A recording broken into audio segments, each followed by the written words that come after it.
The Space Shuttle fleet has been grounded for more than 2 years since the destruction of Columbia took the lives of its 7 astronauts. Now NASA is ready to return to flight on Space Shuttle Discovery with a mission that has a pair of primary goals. The first main goal, of course, is to demonstrate that all those engineering changes we've made on the orbiter and the flight procedure changes we've made are good ones, and that we don't have any surprises, anything that we overlook, and that we really do have our arms around the new operations and that we are ready to fly again. But almost as important as that is the existing space station priorities and getting us back on the road to finish up the construction of the space station. The next step in achieving the vision for space exploration. The space station program awaits the return of shuttles as a step toward more normal operations.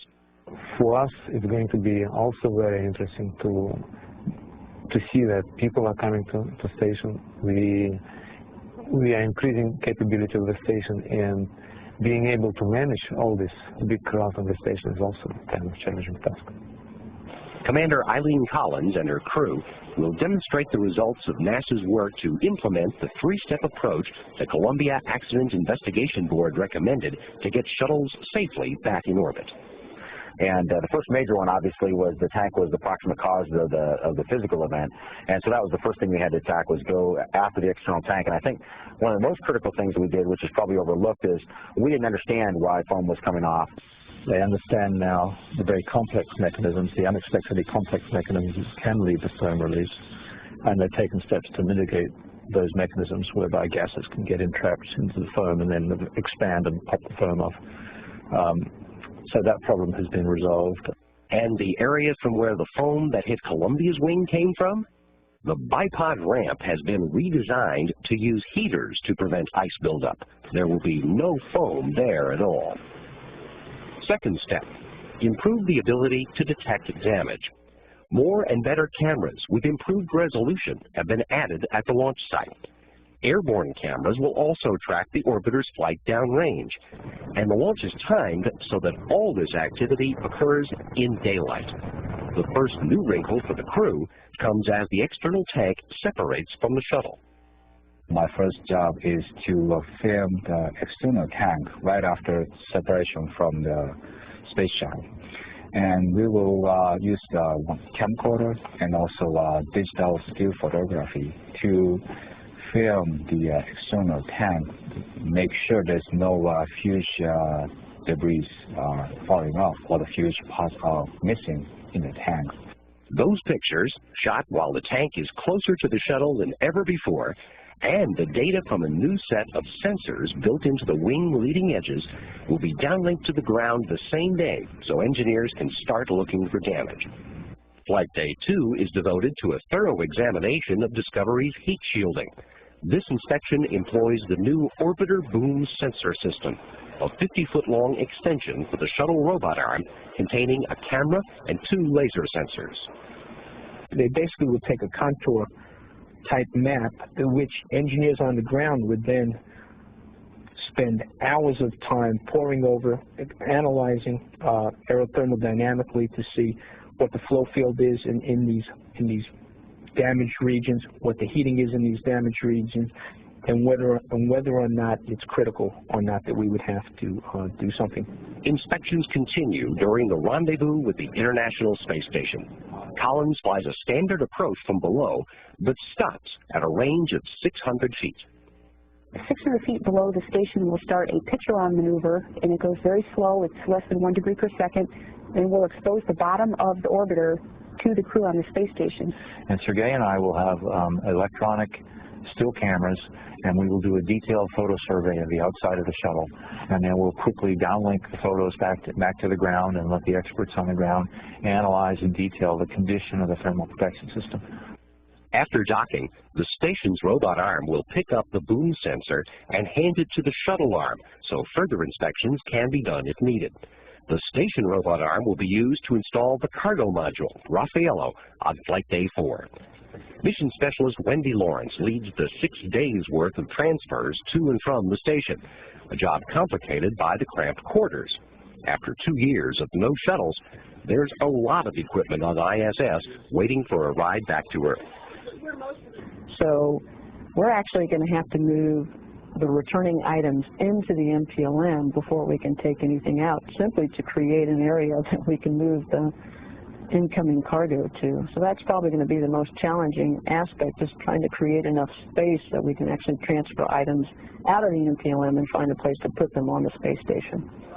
Near the end of Flight Day 4, the shuttle crew will return to Discovery and close the hatch to ISS. In preparation for each spacewalk, air pressure in the shuttle cabin will be lowered to help eliminate nitrogen from the bloodstreams of Noguchi and Steve Robinson before they exit the shuttle's airlock. The third step for a safe return to flight is to demonstrate the ability to repair damage to the orbiter's thermal protection system. The shuttle crew has been involved in developing a number of repair techniques for damaged thermal tile and reinforced carbon-carbon panels, and now they will test some of them on orbit. All these things need to be done in a cycle. That's normally how it's done.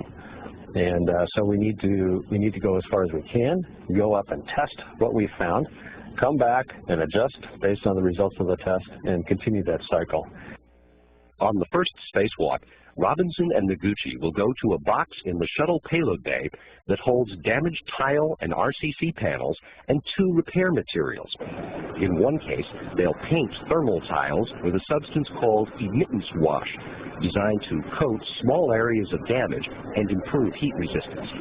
In the second, they'll squirt a non-oxide adhesive onto small cracks in an RCC sample and smooth it in. The repaired samples will be tested after the mission to determine how they would have weathered an actual atmospheric entry. Later on this EVA, Noguchi and Robinson install a stowage platform mounting plate on the Quest airlock, reconfigure cables to route power to one of the station's control moment gyroscopes, and replace one of the station's global positioning system antennas. The second EVA is devoted to replacing a control moment gyroscope in the station's Z1 module.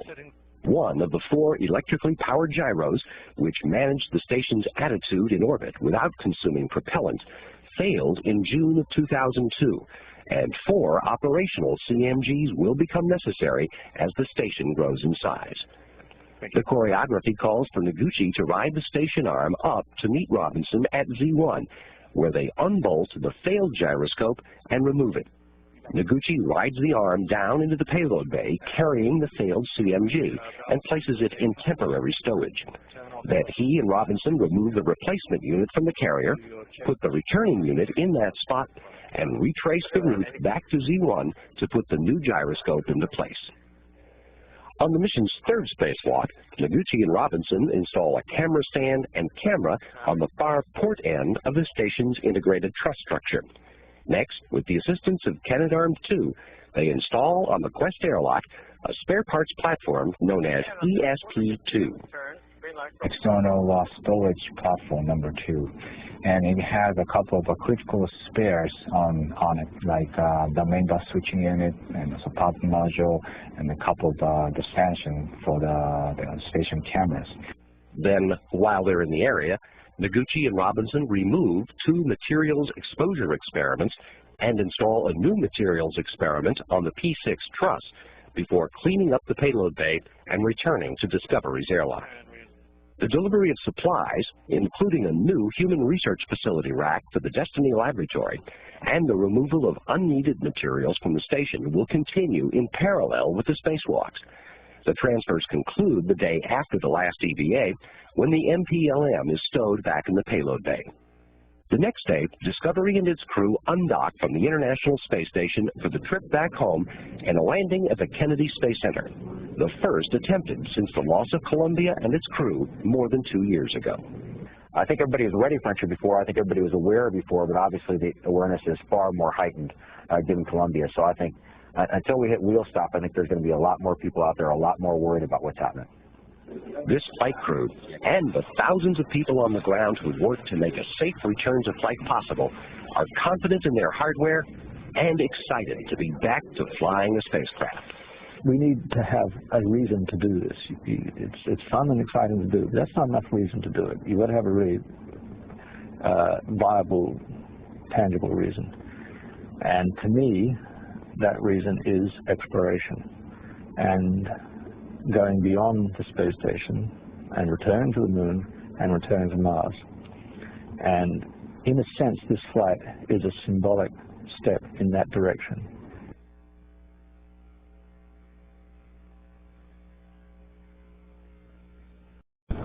The astronauts on the first space shuttle flight in more than 2 years come from all across America and 2 other countries, but they share a commitment to the search for answers to our questions about what's out there.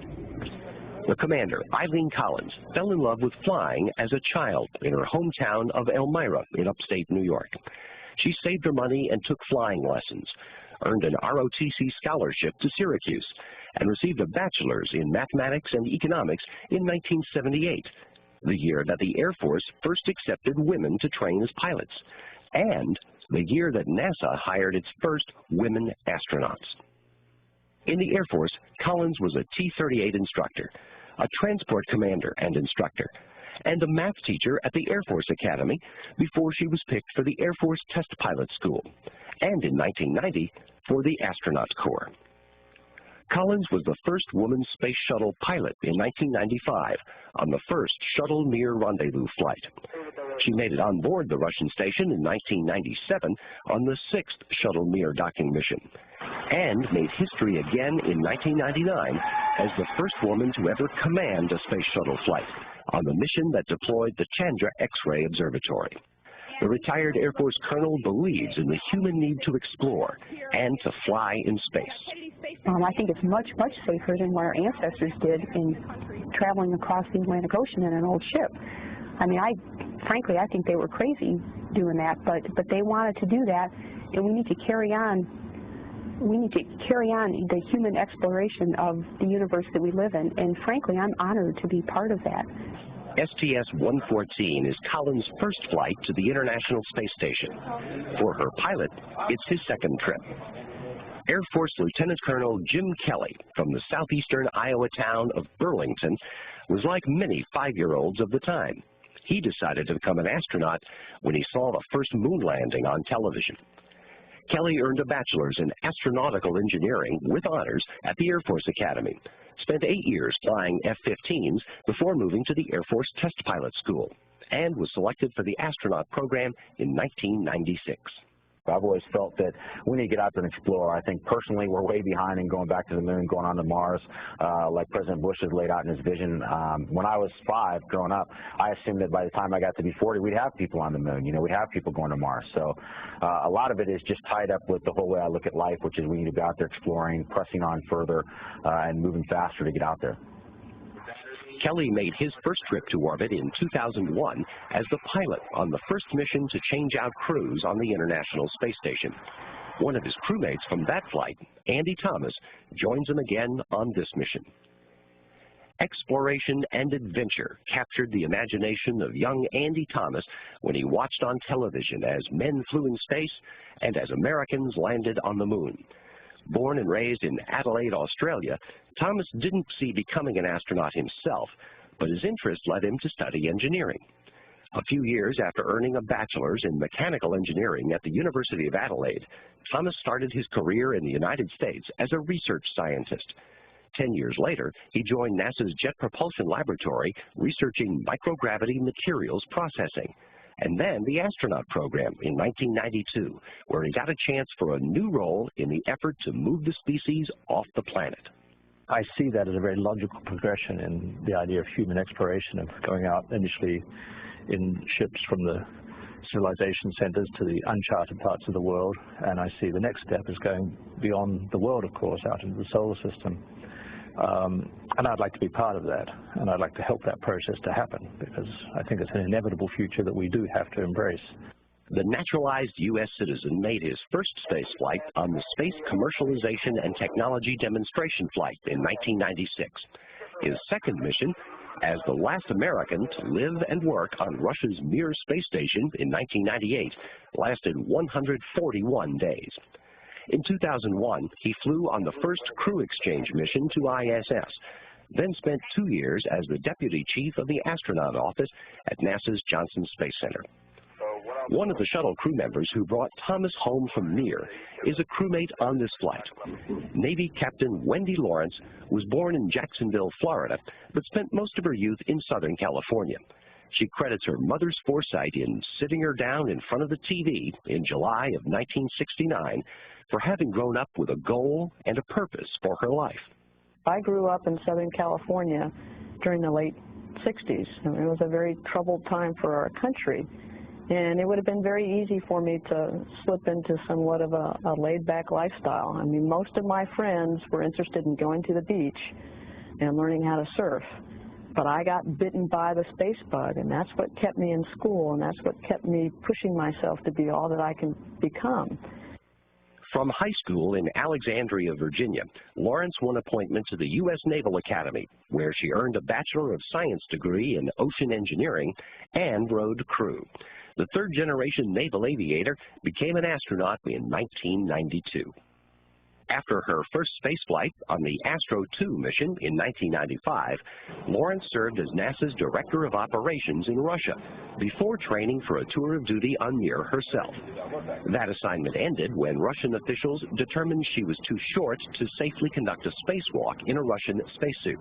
But her experience was put to use as a mission specialist on the flight that delivered David Wolf to Mir, and then in mid-1998 on the last shuttle flight to Mir.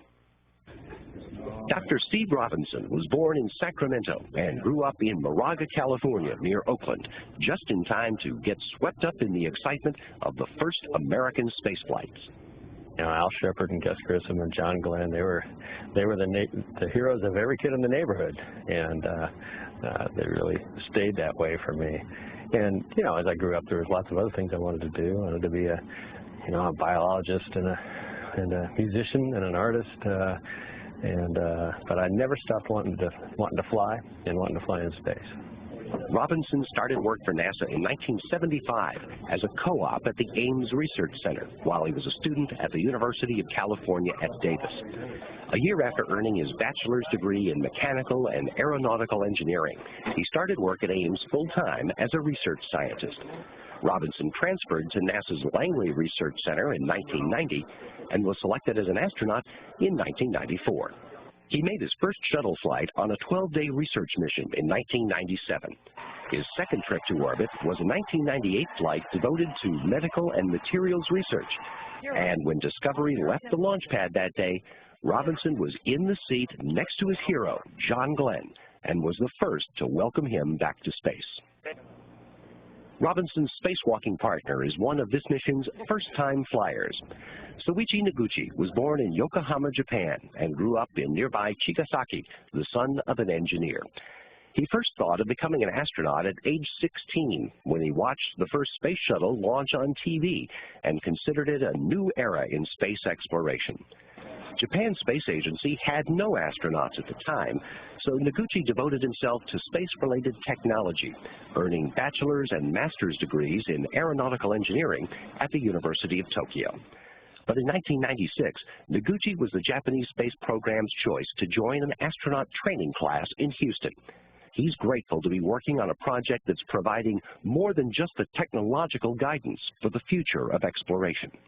The space station provides a great test case amongst the international partners to work together and jointly solve the problems for the big project.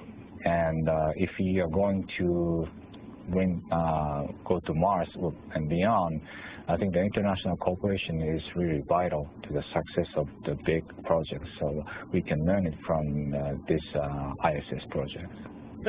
STS-114 is also the first flight for Dr. Charlie Camarda. A native of Queens, New York, Camarda remembers the excitement of the Mercury 7 astronauts, but he had a passion for science and math, too. He earned a Bachelor of Aerospace Engineering from the Polytechnic Institute of Brooklyn and began his career as a technology research scientist at NASA's Langley Research Center. During the years, his work received more than 20 awards for accomplishments in technical innovation and led to 7 patents. Picked for the Astronaut Corps in 1996, Camarda is convinced technology holds the answer to a lot of problems on Earth, and he wants to go find those answers. I believe it's very important for our country, for our nation, and for the world to basically continue to explore. And that's why I do it, and that's why I would support anyone else that does it, because it's so important for our children to have a goal, to have a dream. Camarda and Noguchi are working with 5 crewmates who amassed almost 257 days' experience in space during 12 prior space flights.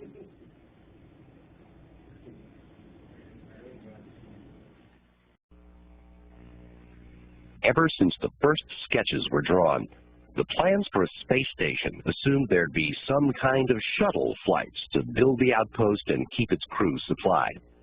The importance of that part of the plan became painfully clear when the space shuttle fleet was grounded by the loss of Columbia and its crew members.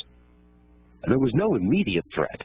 In fact, a Russian cargo ship launched as planned the very next day, with enough supplies to last into the summer. But the crew on orbit at the time was supposed to come home on the next shuttle flight, only a few weeks off. That mission would have delivered tons of food and water and other new supplies, replaced a failed gyroscope that helped control the station's attitude, and delivered the next crew. Without space shuttles flying, there were serious questions about the ability to keep the crew supplied, about whether only 2 people could safely live on board. To help answer the second question, Expedition 6's Ken Bowersox and Don Pettit proved that 2 astronauts could get into and out of their spacewalking suits without the help of a 3rd crew member. Days after that test, the space station partners announced the plan to keep flying with crews of just 2 people, reducing the demand for supplies.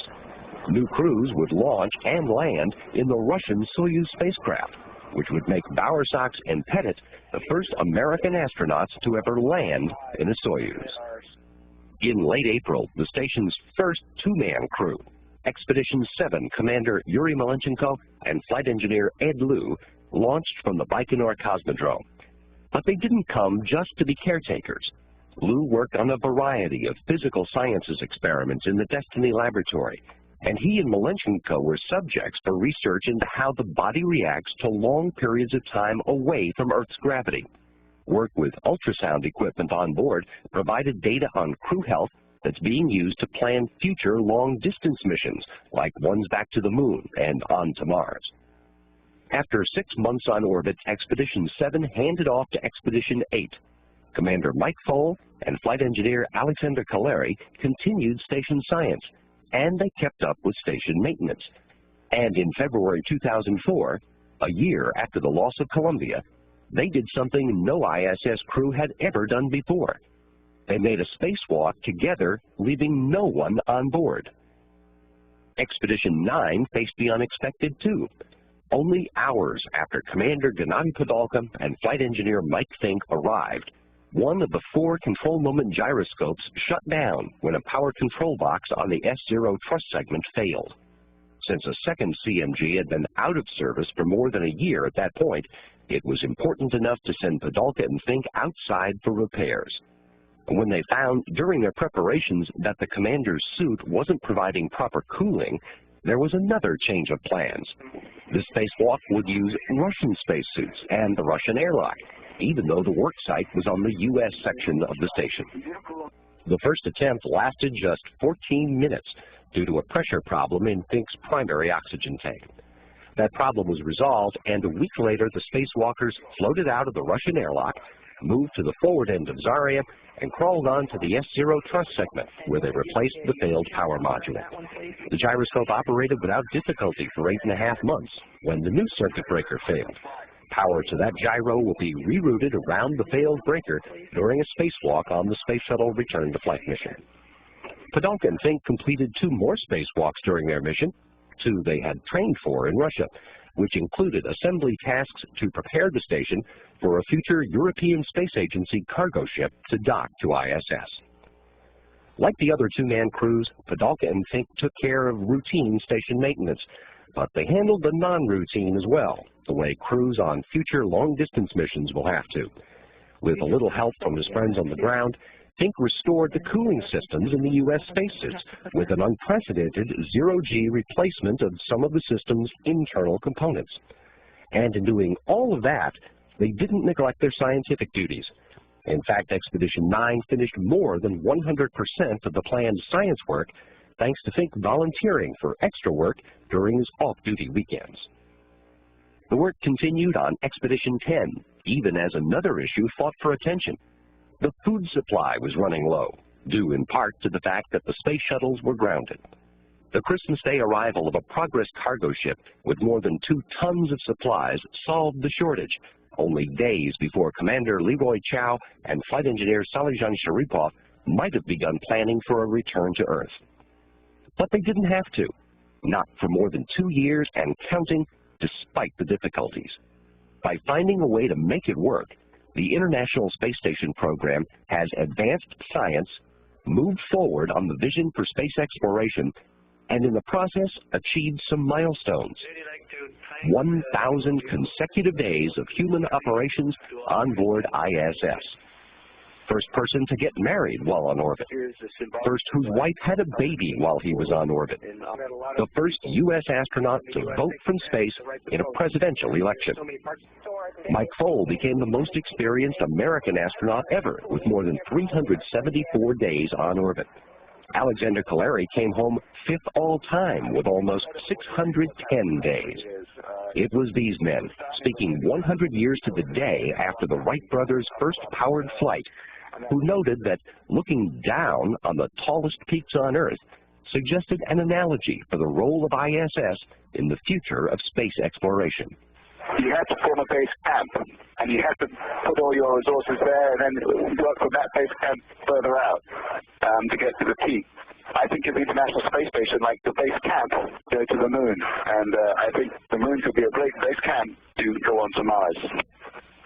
The partner nations in the International Space Station program have kept ISS flying for those who will come in the next 1,000 days, to prepare the explorers who will push out beyond in the years to come.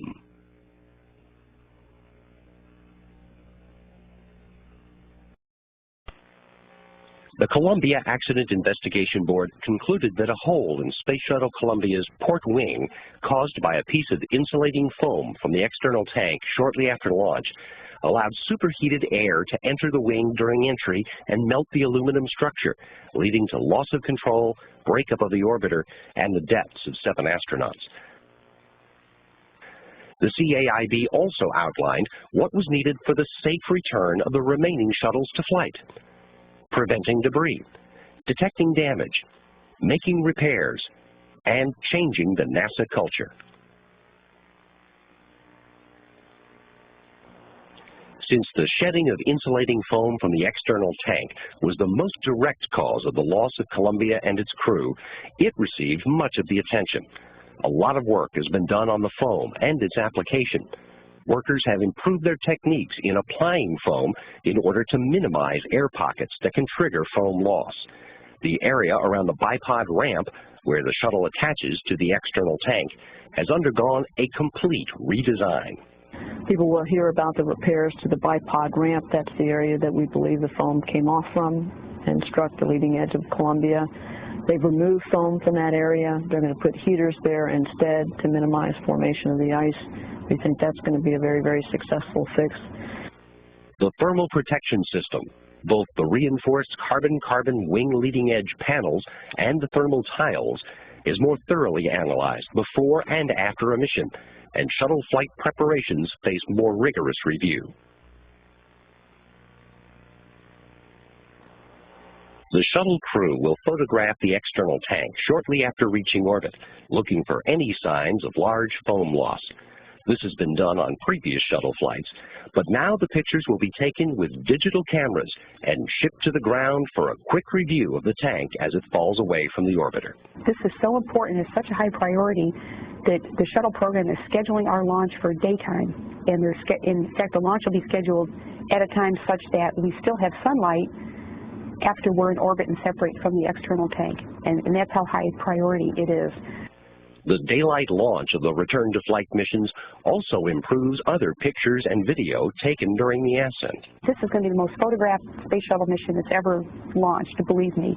We're going to have cameras on the ground, on the external tank, on the shuttle, cameras on airplanes that'll be flying during the ascent itself.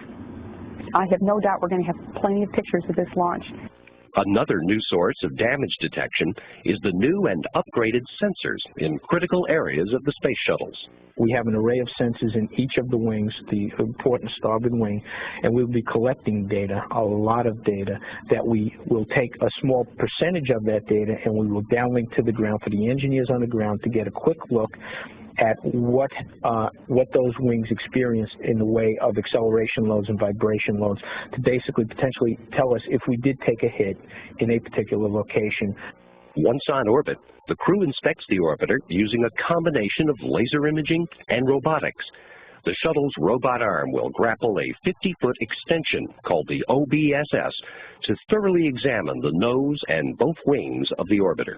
The orbiter boom sensor system, well, we call it the OBSS, or just the boom for short, it's like a robot arm. It's 50 feet long, but it is designed to be grappled by the shuttle robot arm, and that'll give us approximately 100 feet of extension that we can use to look in areas under the orbiter that we normally wouldn't be able to reach. The crew of the International Space Station will photograph the shuttle as it nears for docking, when Collins flies a nose-over-tail pitch around to get a good view of Discovery's upper surfaces and underside. There are windows in the service module that effectively look straight down at the Earth, and that's where we come from on the rendezvous. We come up directly underneath them. Once we do get directly underneath them, they're going to be using those cameras to take pictures of the entire upper side of the vehicle, and more critically, since it's the hardest part for us to see, they're going to be taking complete shots of the underside of the orbiter. There's a lot of people on the ground who are receiving all of these data that are being generated from the onboard cameras, the airborne cameras, the launch cameras, the station cameras for the pitch maneuver, and the wing leading edge sensors, and then of all the boom inspections. It's a huge wealth of data coming down, and we have a lot of people who are set to receive all of those data and look at it and compare it to pre-flight information. Several different techniques for repairing damaged thermal tiles and the RCC on the wing leading edges have been in development for more than 2 years. The job is complex and requires that a number of materials and procedures are tested both on orbit and back on the ground. Well, one of the things we can do is carry up some of these materials in the payload bay of the shuttle. And so we can and I can go out there during our spacewalks in our spacesuits and practice repairing thermal protection materials out there in the payload bay without actually doing it on the operational part of thermal protection covering of the shuttle itself. Then we can bring it home, take those test articles, test them in wind tunnels and arc jets facilities, and see how they do. In the military, you do a lot of test flying, and it's understood that in order for you to certify a fix, you have to go into the actual environment and demonstrate the technique to fix the problem. So that's been my understanding all along, that the real purpose of STS-114 is to take the repair technique to orbit, apply it in the actual environment, weightlessness, the vacuum of space, and then bring it back to the planet, put it in a facility that simulates the conditions of re-entering the atmosphere, and then see whether or not the technique you have to repair the problem will actually survive. And in a final step in the plan, if a reliable on-orbit repair cannot be made and the shuttle cannot survive entry, orbiter crews will now seek safe harbor on the space station until another shuttle can rescue them. The CAIB found that a NASA culture that fostered poor management decisions and practices directly contributed to the loss of Columbia. Under schedule pressure and with reduced budgets, shuttle managers resisted criticism, and that resistance and self-deception led to flawed decision-making. The first steps to change that culture had NASA managers undergo extensive training on leadership techniques that encourage communication and collaboration. A new technical authority has been established to oversee NASA decisions, and NASA's mission management team has made changes to encourage greater participation and see that dissenting opinions are heard. Many of them have a good point, and we need to go spend the resources to make sure we've made the shuttle vehicle as safe as we possibly can. So listening to those people that bring in, quote, bad news, unquote, or dissenting opinions is extremely important in ensuring safety. The changes encourage open and frank discussion. Even a new meeting room has been designed to help facilitate those goals. That openness is crucial to NASA managers who know that the decisions they make impact the lives of folks who are much more than colleagues. The astronauts have a really neat job, and they are impressive people, but they are friends of ours, and we are accepting risks for people that we know. And if we're wrong, people that we know are going to suffer the consequences of it. The astronauts taking those risks believe that the time has come to return shuttles to flight. The way I see it is we're safe to fly. We can get this mission off successfully. We need to get back to the space station. We need to continue with the exploration. And myself and my crew are ready to fly with what we have today. But I believe we need to continue, even after Discovery flies, we need to continue to refine the repair techniques that we've worked on, and we need to continue looking in the research and development area for new ideas and new concepts.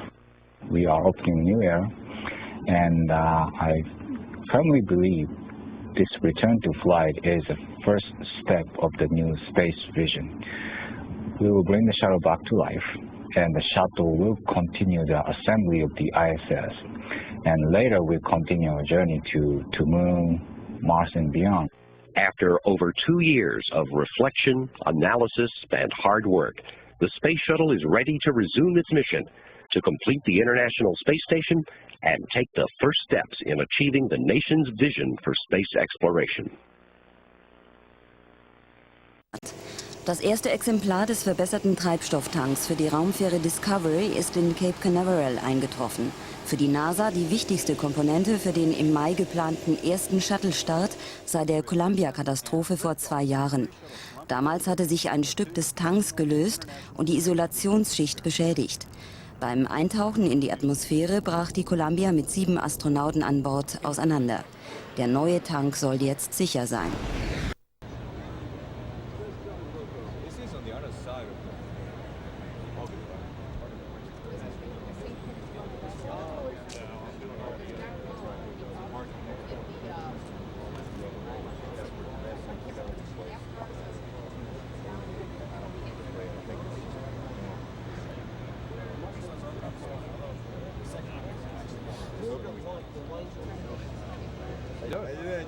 Congratulations. Great day. Thank you. A lot of great days. Yeah, a lot of great days ahead of us. I'm the system engineer, lead system engineer for this operation for NASA. And I've been working the standard tank for the last 15 years. Oh, man, people are happy. Yeah, we've been waiting for this for a long time. So, we're ready. Bring it up to this cell right here. February 9th.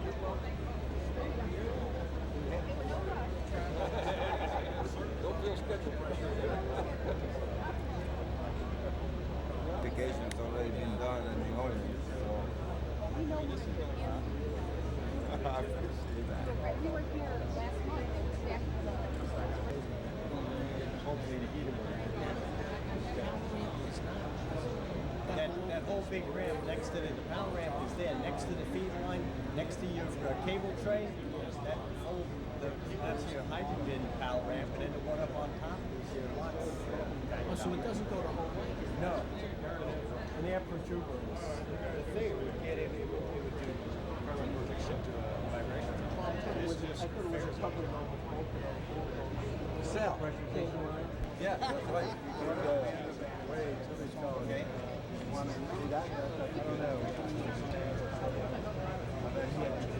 I want to be in a class with college.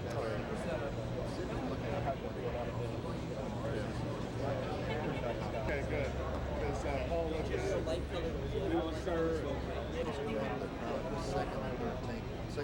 now this one will always go a little bit lighter. Is that not right? So this is a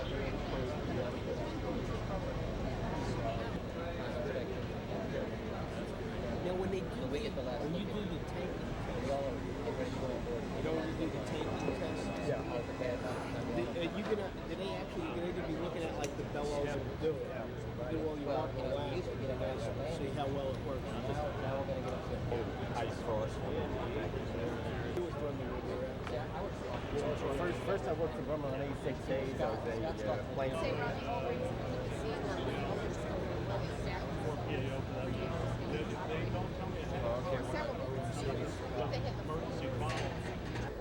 So once we release this discount.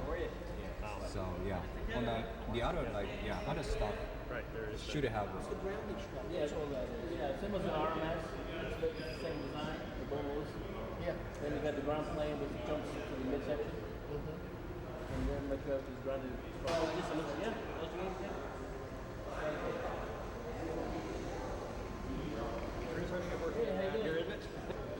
No, these are arching the red strap for the blanket, the red strap for the plane, around the wall.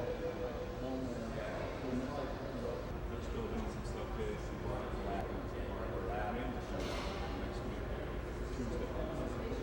Shuttle arm can't reach that forward grapple fixture when they're activated. You run to the side of that. Still have to work steady state. Well, not the steady, but we have to do our working process.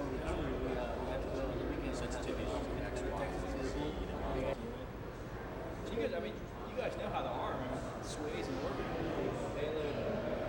This is going to be extra long, so you can, it's going to be like hanging on the end of the fly. That's right.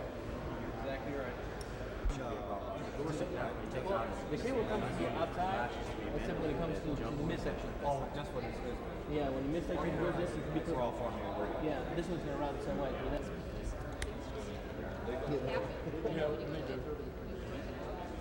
They're working on it. Starting out as CAs on this arm We're pretty sure we know what we're going to do with it. We have a good Size is so much bigger than the regular RMS and effector grabber fixture. Yeah, the plate comes pretty wide. Yeah. Actually, I was doing a big check last month. It's a tighter mate. You don't have the same lid on it. It still makes you like a wire.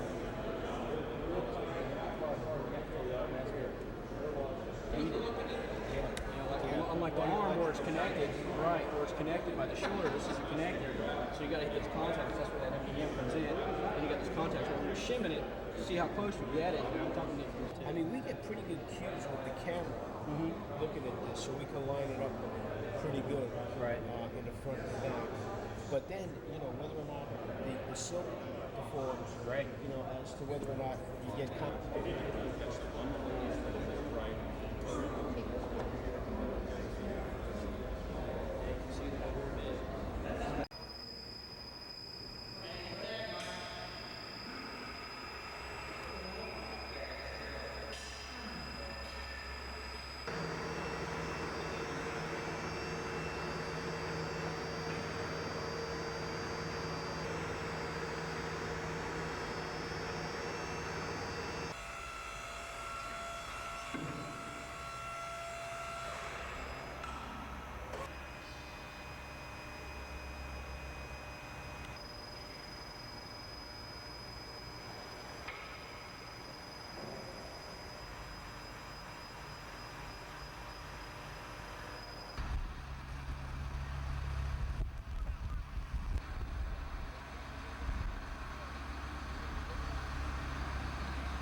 Probably just their spot welding into the panel.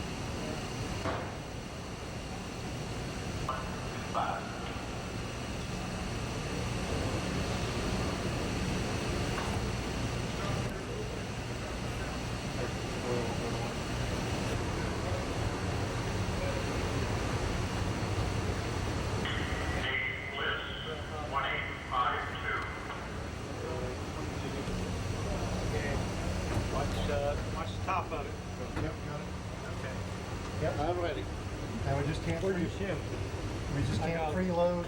Okay. Okay, hold on. Yeah, I got it set up over here. It does have a guide pin on the other side. Okay, hold on. Does he have a bolt? See where you need to go? You gotta go in You further. gotta go in from this side. Gotta go in through here. Above it. There you go. I can't see it, so. Oh, careful. Got your bolt on here, Jerry. You need that.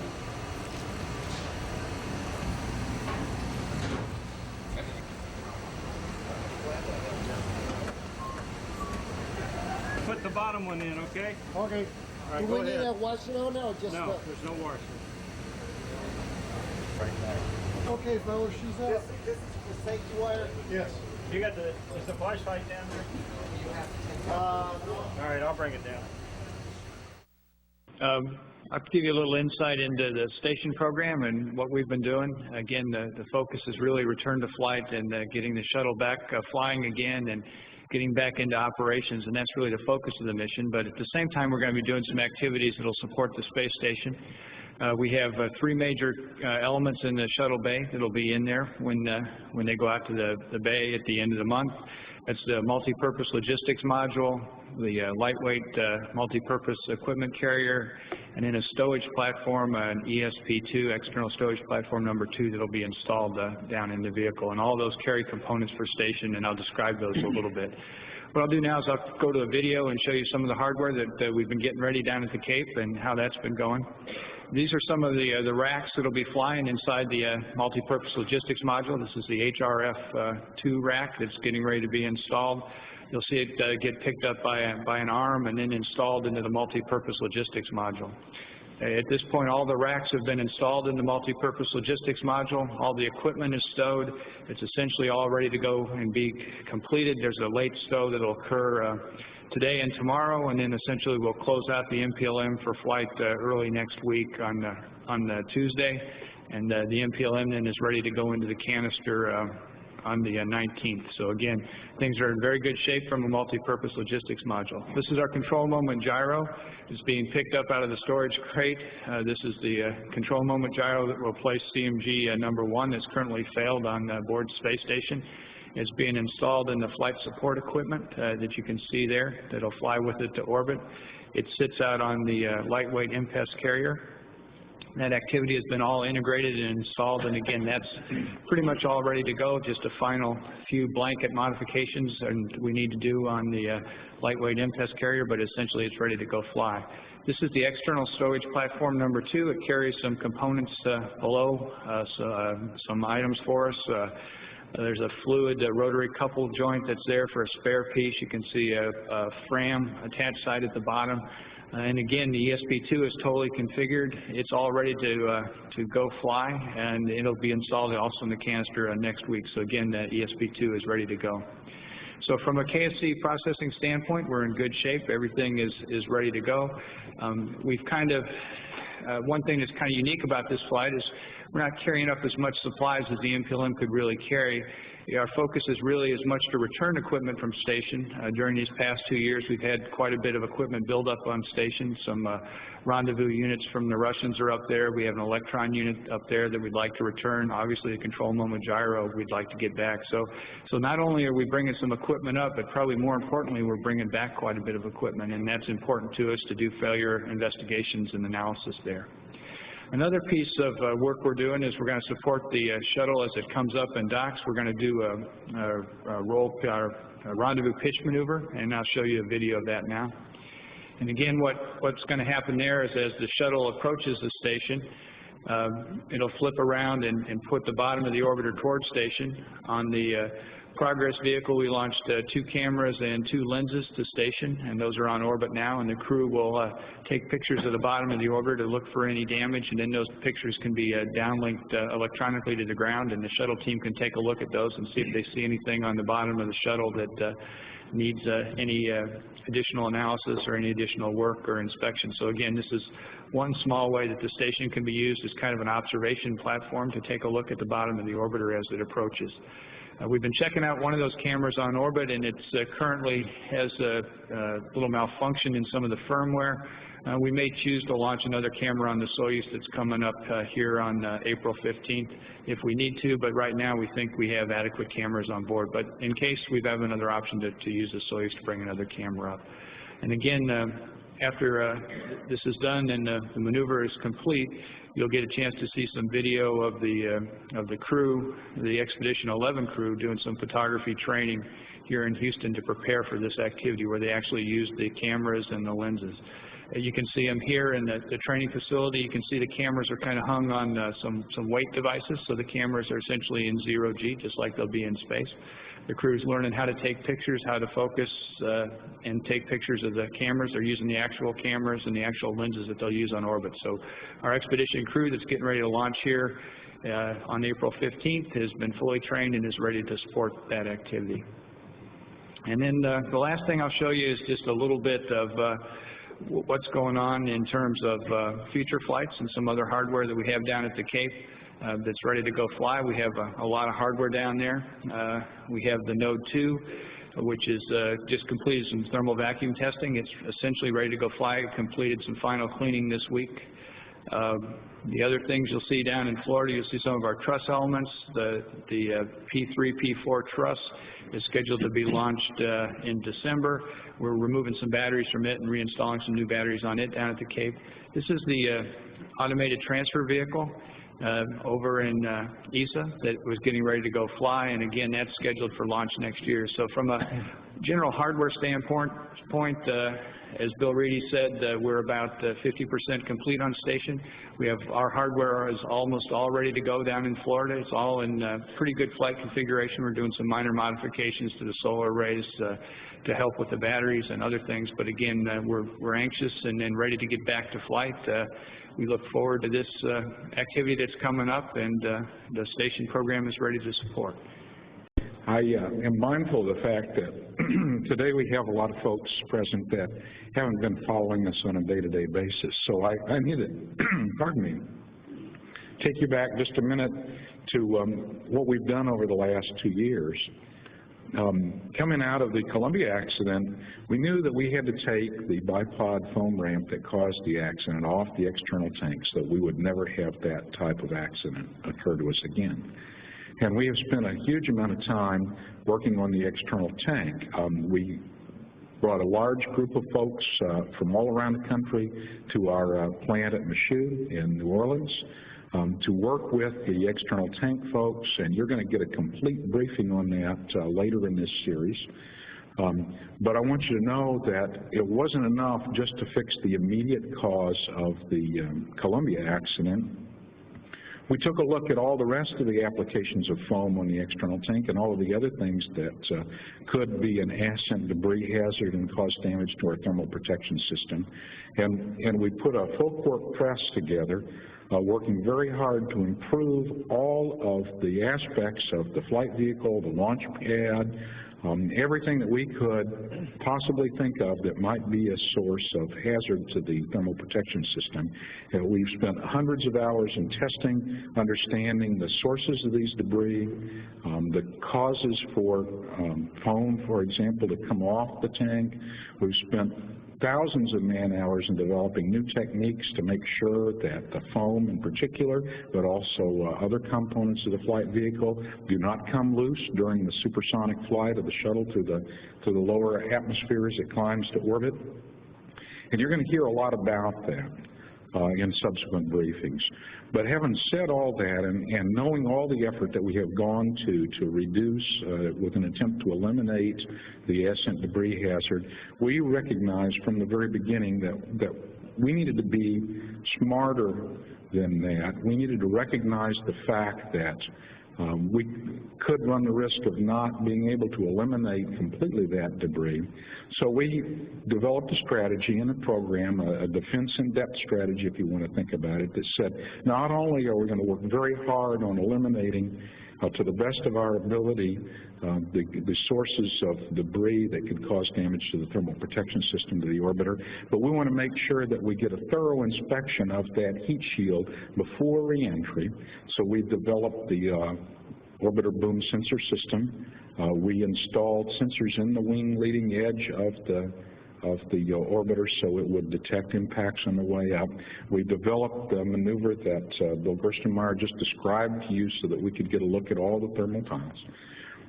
So we made a huge investment in ground cameras to track the vehicle during the ascent, radar to look for debris that might be falling off the stack during the ascent, WB-57 weather reconnaissance aircraft. We've made a huge modification to put airborne video cameras to look above the clouds as the ascent at the ascent of the shuttle vehicle. And in addition to all of that, we should, in summary of all of that, I should say, we will be able to say without a doubt that the heat shield is intact and in good shape before reentry. Over and above that, we decided that we needed to put a huge effort into developing repair materials, and you're going to get a briefing on the potential to repair the thermal protection system later today. When we started this effort, many of the old heads in NASA told us that they tried to do that in the early 80s and had to give up. It was an unattainable goal. It couldn't be done. Today, we're here to tell you that we're not completely satisfied with where we are, but we have made great progress, and we believe we have some techniques that will provide us some limited repair capability even on the first flight if we need it. Of course, we hope we don't need it, but the point is that we have as the next layer of defense and limited repair capability. And finally, what gets a lot of people's attention is that we've made the commitment that if we get into a situation we cannot fix, we will have the option to try to rescue the crew. Now, that's a high-risk option, and we'll talk a little bit about that later, and we certainly don't want to exercise that if we don't have to, but we have developed a total series of defense in depth to make sure that this shuttle flight and the shuttle flights that follow are the safest that have ever been flown. But, as they say, that's not all. We took a really hard look at things that were not related to ascent debris. We took a very hard look at the entire shuttle in terms of aging aircraft. We've inspected the wiring. We've removed the gearboxes that actuate the aero surfaces, the rudder speed brake, for example, torn them down, re-lubricated them, put new parts in them. We have looked at many of our pressure vessels. We've looked at the high-pressure flux lines that go between the high-pressure gas bottles and their users and so on and so forth. We have looked from end to end at the shuttle and tried to make improvements across the board so that it will be safer than it ever has been. Today, however, I'm going to talk to you just a few minutes about some of the management changes. As you know, if you read the Columbia Accident Investigation Report, one of the things that the CABE found deficient in NASA was our decision-making. And particularly, they talked about the mission management team, which is a group of senior NASA officials that oversees the flight while it's in progress. It comes in every day to check pre-launch with the launch or the firing room team, in-flight with the flight control team to make sure that everything is proceeding as it should be, and if there are any questions that need answering, if the right resources and the right attention is paid to them. Frankly, during STS-114, the right emphasis was not paid to critical problems. So we have gone to several steps to rectify that. We have a little video of a training session, a simulated mission, that we brought the new mission management team together. You can see us there in our new mission management team room. We have added membership to this team. We have provided training to this team. We've gone to at least 3 different classes, one on critical decision making, one on crew resource management, and then another DuPont safety course. We've had a number of speakers come speak to the mission management team, including Dr. Charles Perot, who wrote the book Normal Accidents, other speakers from high reliability organizations that talk about decision making. And we have reinvigorated this team in the sense that we are committed to meeting every day. We're committed to discussing and understanding the problems that are going on pre-flight and during the flight, and making sure that we have a good process to hear the concerns of the working level engineers and make sure those are all addressed and thoroughly supported by test and analysis and a good decision-making process. I think one of the most important things that we have done is we have changed the attitude of the members in the sense that before the accident, if a problem was being briefed and you were a member of the team and it wasn't your particular area of expertise, your particular area of responsibility, the general consensus was that you more or less kept quiet about it. Now I have insisted that every member of that team, which is made up, after all, of senior level, very experienced management personnel, will be engaged on every issue and will have, because of their experience, capability to detect whether or not the analysis is being carried forward in a good manner, whether or not the discussion, debate, and resolution is going along good engineering principles. So we're going to engage the whole team. To that end, we've had 12 mission management team simulations. As the CABE requested, they examined questions of life and death and made the mission management team make some very difficult choices. This is the very best training that I think we could have. It is indeed a simulation. It's not real life, but everyone has taken it very seriously, and we've addressed all the hard topics that we felt was worthwhile to address.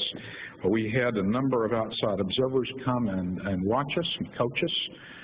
We had Glenn Lunny, who invented the mission management team for Space Shuttle back in the early 1980s, come and talk to us about what his intention was and watch us as we operated and give us advice. We've had a number of academic folks that specialize in management, organization, and decision-making come observe us and critique us, give us pointers, and so forth. We even had a contingent from the Jet Propulsion Laboratory, the Mars rover folks who have a very impressive organization come down and watch ours and give us some advice, and it's been a very worthwhile operation, and I am convinced that we have been given the training and the capability to come to good decisions during the flight. I have one more thing I want to say, if you'll indulge me a little bit more. I stole a little show and tell from Steve Polis to give you an example of what has been done. We talked about eliminating ascent debris. There's been a lot of work that's been done. It's not all been done on the tank. This is a problem that is not necessarily intuitive, that doesn't, your common sense everyday experience doesn't necessarily lend you the right understanding of what's going on. For example, if you remember a few minutes ago when Bill Parsons showed the rollout videos of the space shuttle, you could see the thrusters, the attitude control thrusters on the vehicle are covered with little metal covers that they use during processing to protect the thrusters and protect the workmen that are working around those thrusters. When we get out on the launch pad, those metal thrusters have to come off. Obviously, the covers can't fly on the thrusters, so they have to come off, and as they sit out on the launch pad the last few days before launch, if it rains, which it sometimes does in Florida, quite frequently it does in Florida, rainwater can get into some of those thrusters, and in the early days of the program, that caused us a considerable amount of headaches. So a brilliant engineer, Henry Pohl, here at the Johnson Space Center, came up with the idea that we would take paper like you would get at the butcher store. As a matter of fact, we call it butcher paper, some impregnated paper, and paste it over these thrusters. And that paper would keep the rainwater out, and then during the launch, the paper would come off, and it would be no problem, because after all, it's just paper. Well, as we went through our very exhaustive analysis of debris sources, we found out that some of that paper had been coming off at very high speeds. We fly supersonically, after all, and some of that paper had been wedging into the window seals around the front windows that the pilot looks out, and could pose a hazard during reentry by lifting those seals up and allowing hot reentry gases to come in and get around the windows. And this is unacceptable to us. So in an effort to try to pound every possible problem flat, we developed new covers. I have a couple of show and tell. Here's one of the new covers that gets pasted over the thrusters in its pre-folded state. Now, you have to be an origami expert, I think. When this is all done, you have the cover that gets pasted over the hole, but on the back side of that cover out in the airstream, we have what amounts to a little parachute that the wind will catch and rip this off at a very low speed. And we have a little bit of video from the Texas A&M wind tunnel where this is being done, so if you could run that video. This shows, you can see the speed, the miles per hour, the wind below, and as the little parachute inflates, it pulls the paper cover off at a fairly low speed. At such a low speed that it cannot, in fact, cause us any trouble. And there it's gone, well below supersonic speeds. And just in an effort, just to give you just one little taste of the amount of effort that's gone into eliminating hazardous debris during the ascent, we've even solved the thruster cover problem. I hope this has been indicative of the amount of work that we've put in, because we've had 20,000 people very dedicated working on the space shuttle to return its safe flight, people who have sacrificed their weekends, their evenings, their holidays to get us back to safe flight. And I couldn't be prouder than being a member of this team that has done all of this work to prepare us for flight. So having said all that, thank you for your indulgence, and now we're ready for questions, I think.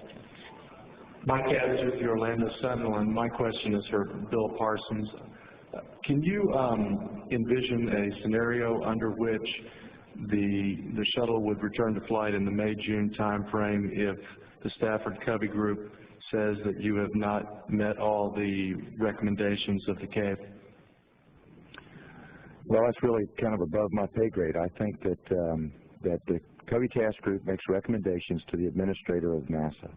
And I think then at that point in time, the administrator of NASA has to determine what those recommendations are, and if he or she felt like that we were able to go launch from that point forward with some forward work or some other things that we might want to do, then so be it. I think at this point in time, I'd have to say I would defer to the agency, to the administrator, to Mr. Bill Reedy and General Kostelnik to determine whether we were ready for flight.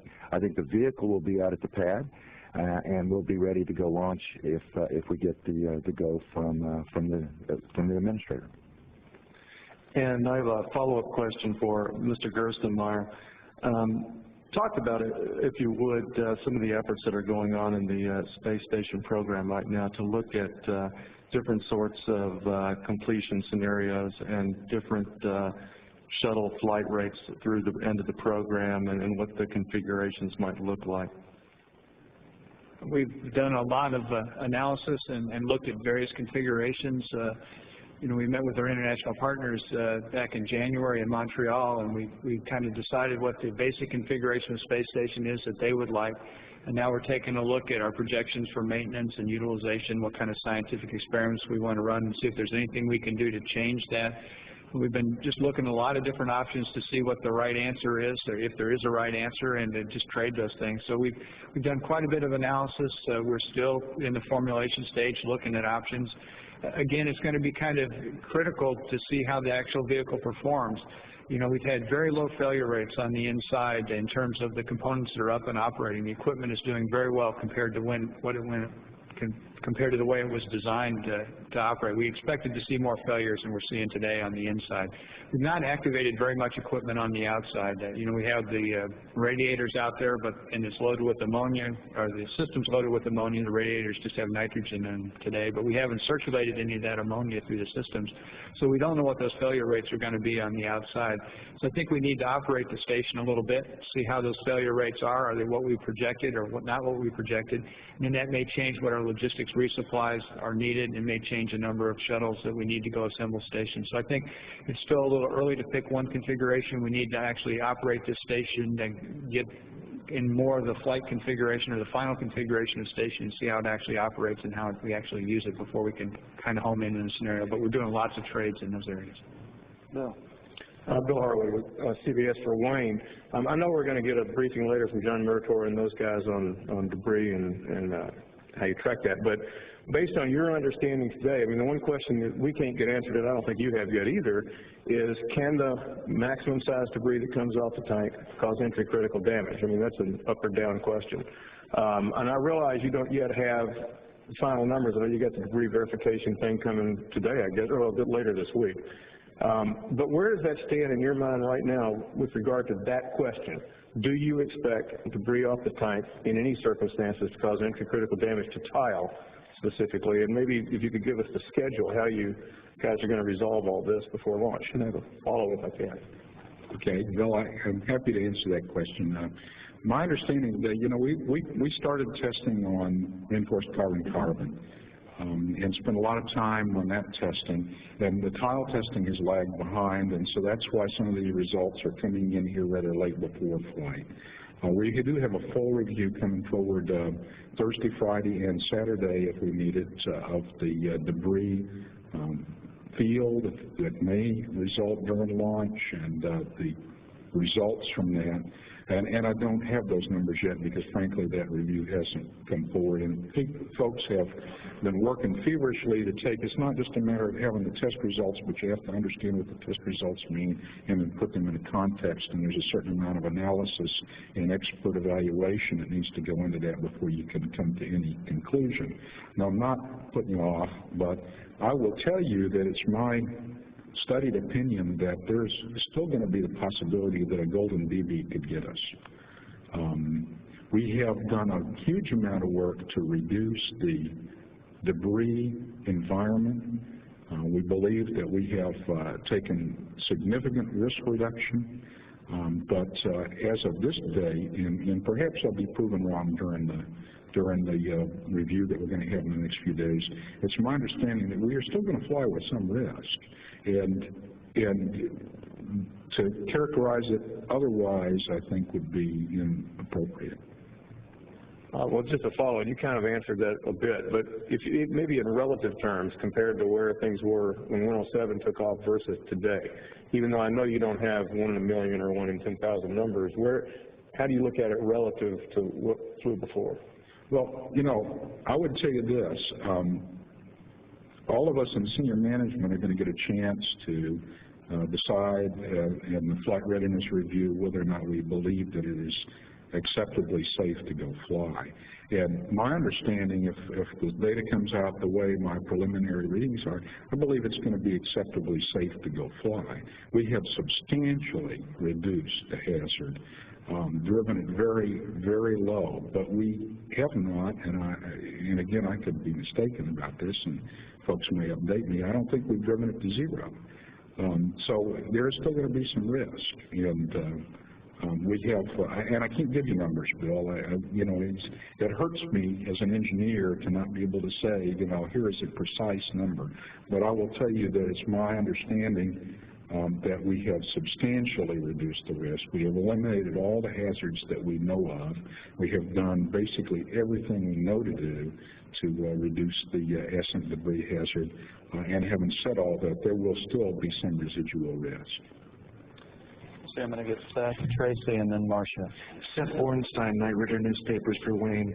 Wayne, given some of the reluctance that's bubbling out of staff recovery right now, can you explain how this type of, I guess you're looking at dissent issues in the mission management team with the NASA culture, and how can you go ahead when you have a dissent issue? Is this not just ignoring what the Cave said about dissent and the lessons you're supposed to be learning about NASA culture? Oh my goodness, Seth, I don't think so. First of all, I don't have a great deal of insight into the Stafford Covey thought process. I mean, you need to ask them what they think. I do know that they are anxious to hear the results of the debris verification review, as I am, which is coming up in a few days. But we have done a lot of work to hear independent review teams. Certainly we have encouraged our workforce in every way that I can think of to bring forward dissenting opinions. Based on my calendar and my email and my phone calls, I can tell you I hear a lot of dissenting opinions these days on a lot of topics. Everything from how we man the guard booths out in front of the Johnson Space Center, something you may be familiar with, on to you know, other more flight-related issues. And we're trying very hard as a management team to address every one of those concerns with a thorough analysis, with understanding, and not be dismissive or treat it lightly.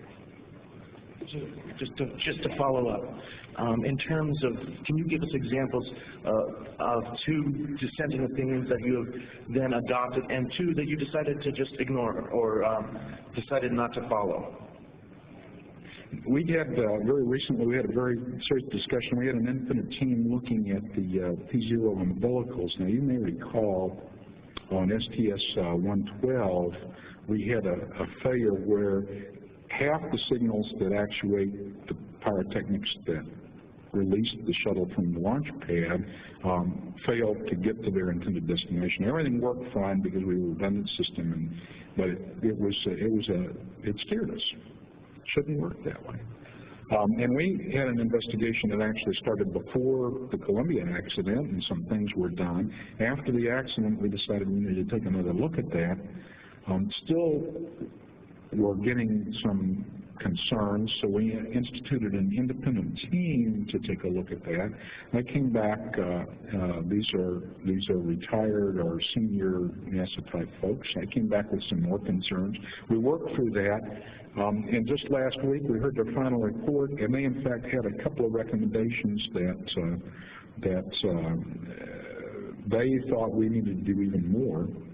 And we have carefully evaluated those and had our folks look at them, and we put those on the long-range list, in other words, post-return to flight.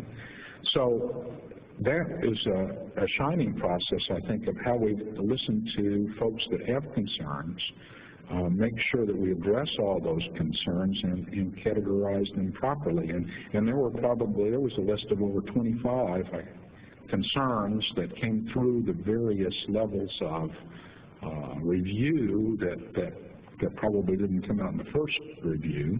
So you could call those all dissenting opinions, many of which we adopted, a couple of which we have closed out as not required, and some of which we deferred till post-first flight. So I would give you that as a very recent memory. We spent probably 5+ hours last Thursday going through all of the concerns with that particular, and again, this is an example of something that was unrelated to the accident, okay, where we've tried to engage everybody and get the very best conclusion we can. So we're going to go Tracy, Marcia, and then Dan. Tracy Watson with USA Today for Mr. Hale. both Columbia and Challenger were brought down by unrecognized problems. Given the complexity of this vehicle, do you think it's possible there are still some unrecognized problems out there with the shuttle? Yes. Okay, that's not fair. Yes, it's an extremely complicated vehicle. It is, you know, an aircraft, commercial aircraft's a very complicated vehicle. This is much more complicated than a commercial aircraft. There are many, I think there's 2 million working parts in the shuttle orbiter. We have 300 miles of wiring in the shuttle orbiter. We're dealing with rocket engines that are the most efficient engines ever built in terms of rocket engines. And so it takes a great deal of vigilance to make sure that that system works properly and works safely. And we have a watch list of many items, and folks seem to come in about every other day with something else that we need to go look at. Many times it turns out we didn't have a real problem, or it's already been addressed, but it takes vigilance to fly not just the space shuttle, but any space launch vehicle. I mean, if you go talk to the folks that launched Deltas or Atlases or even Soyuzes, it takes a great deal of effort to make sure that those very complicated vehicles that work in very harsh and difficult environments are successful. And if you look at the rate of failure across the entire launch industry, you know that it's not as good for the entire launch industry as people would like for it to be. So are there potentially areas in the shuttle that we haven't identified that we need to worry about? I hope not, because we have worked very hard to try to find out everything that we possibly can. But I've got to tell you, realistically, there probably is something out there that we will uncover in the days to come that we need to continue to work on. Just a quick follow-up then. There have been a couple of upgrades to the shuttle that have been canceled, such as the cockpit avionics and the engine monitoring system. You know, given that this is a complicated and dangerous enterprise, why did you elect not to continue with those safety upgrades? There are basically two reasons that I would say. Number one is many of them no longer fit with the national vision of retiring the space shuttle in about 5 years. One of my upgrades that I felt the strongest about was the channel wall nozzle for the space shuttle main engine, and we were about 7 years from putting that into the fleet. Well, that's 2 years after we're supposed to retire the shuttle, so it doesn't make sense to pursue that option. And similarly for the other things that we talked about, you know, we have put advanced health monitoring phase 1, the first phase of that, into the main engine computer system. We're testing that right now on the test stands at the Stennis Space Center, and that's going to be incorporated in the near term into the space shuttle. But what we did find is that when we went through many of those upgrades is we had gotten off track, and we needed to be paying attention to the more mundane things and putting more attention on more of the mundane things than we had been. So in order to make the space shuttle as safe as possible, we've gone back and looked at corrosion on the metal frames, the wiring that has been a thorn in our side for some time, as it has been for commercial aircraft or military aircraft. And you know, we need to pay attention to the basics. And some of these upgrades that take many years would fit if we were going to fly the shuttle before the accident. We're talking about flying to 2020 or beyond. Now we're going to retire it in 2010, and they just no longer make sense from the amount of time that it takes to develop them and get them installed in the vehicle. That's good. Marcia, right here. Marcia Dunn, Associated Press for Wayne. I can't hear you, Marcia. Can we get the mic on? Can you hear me now? I can hear you, but nobody else can. Go ahead. Go ahead. All right. Here we go. Based on what you know today about the repair techniques and materials, could you possibly envision giving the okay to use any of those methods in case you really had damage, or would you think that they're just so untested they just would you have any comfort level with them in the real world? You know, I do have some comfort that some of those techniques are far enough along that we could use them if required. Of course, we hope we don't have to use them. It's an emergency situation. Yesterday I was watching a test that was going on here at the Johnson Space Center on a seal repaired pack. It's called NOAX. I'll think what NOAX means in a minute. For reinforced carbon-carbon wing leading edge, the cause of the Columbia accident. If we get a crack in that wing leading edge, our testing has now shown us that even a crack, much less a hole, could be catastrophic. And based on the testing that we've been doing, that looks very favorable. It's going to go on for the next 6 weeks or so before flight. And by the time we fly in May or June or whenever, as it turns out, that repair I think we're going to have a good confidence in. Additionally, we have got a plug repair for small holes up to about 4 inches in diameter on the reinforced carbon-carbon that has achieved a good level of maturity. It's not completely certified, but I do have a good degree of confidence that will work. The tile repair situation is a little tougher. That's a little less mature. We would have to do some more soul searching to commit to a repair in those areas, but there is some capability. Testing's going to go forward, and where we get in the next little while is going to help inform any decision that we might have to make. I know it's hard to envision, but right now, with at least the repair techniques that you feel better about, do you think you would feel better about that now, coming home on something like that, or until all the risks associated with moving an entire crew into the station and having them up there, not knowing how that was all going to pan out? I mean, when you weigh those two, are they equally risky in your mind, or? I think it depends on the specific case and whether the damage that needs to be repaired falls in the middle of what we've tested or whether it's out at the fringe.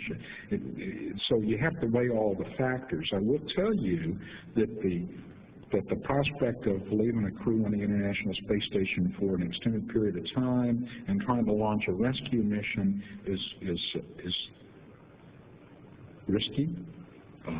It's not guaranteed to succeed. There are many problems associated with it. Lots of things have to go right to pull that off, and that is frankly the last thing we'd like to do. So we will weigh all the factors and the particular circumstances when we have to make a decision. Given the latest test data, given exactly the nature of the damage, and that was, in fact, the main theme of our last mission management team simulation that went on for 8 days, was to run through a damage scenario where we had to weigh exactly that very question. And in that simulation, we decided to attempt to repair and see how well it would do. Let's get Dan Billow over here, please. All right, Dan Billow with WESH-TV. I want to address this to both Bill Parsons and Wayne Hale on the Stafford-Covey decision-making coming up. If, for example, the task group says, we're not satisfied with your techniques to repair in space, or some other recommendation, that they're not satisfied with that, then, as Mr. Parsons says, well, that'll be up to the administrator to decide if we go fly. Well, the administrator, if you have one, might turn around and say, well, my guys who are hands-on with this are Bill Parsons and Wayne Hale, among others, so what do you guys think? What would you say to the administrator if he asks you that question? Should we fly despite an adverse recommendation or an adverse decision from Stafford-Covey? And I'll have a follow-up. Well, okay, I'll address that. First of all, I would say that in all my conversations with the Stafford-Covey task group, in most cases they say we have done the amount of work that we need to do. I think some of it is how we've explained certain things. Some of the other parts are some of the risk acceptance and understanding that much better than we do maybe at this particular time. So in some cases, I mean, in most cases of my conversations with the Stafford-Covey task group, they believe that the amount of work that we put into this return to flight over the last 2 years is the proper amount of work. There are some forward things they would like to see, and I think there are some other, again, risk acceptance kinds of things that they'd like to see. So based on that and based on what I've seen over the last 2 years, I'm very confident that we're ready to go fly. As I said before, there is an element of risk in all human spaceflight. I think we have made this vehicle much safer than any of the other vehicles we have flown before. We have reduced the amount of debris. We have improved the tank. We have a lot of ways to go and inspect and understand if we've had any damage to the thermal protection system. So again, I'm in a position to where I think this program and the people within this program are ready to go fly. Now, again, I'll have to say what Wayne said is we need to go hear the rest of the story. There's still some information that will come in based on preliminary information that I have at this point in time. I'm ready to keep moving forward. But again, that would be my recommendation, and we'd have to allow the agency to make a call on that. And Wayne, you may have some observations as well. Well, before anything else, I think we have to decide we're ready to go fly. I would go very carefully and review with you. For your example was tile repair. We didn't enough tile repair. We have not only brought the resources of the Space Shuttle program, but in fact the entire agency. We've had Goodwin Research Center, Ames Research Center, Marshall, Langley, almost everybody in the agency involved. We brought in people from industry, Dicall, Lockheed Martin, other folks. We brought in academics that study materials and processes, and we have put a huge effort. Thousands of people work very hard on repair of these exotic and materials that need to work in a very difficult environment. We have some options and we have some capability, and then at the end of the day you have to sit down and weigh the risk in your own mind and say, have we gotten to a point where we have reduced the risk enough? Have we got a repair capability commensurate with the possibility of having damage? Do we have to rely too much on this rescue scenario? You have to weigh all those in your mind very carefully.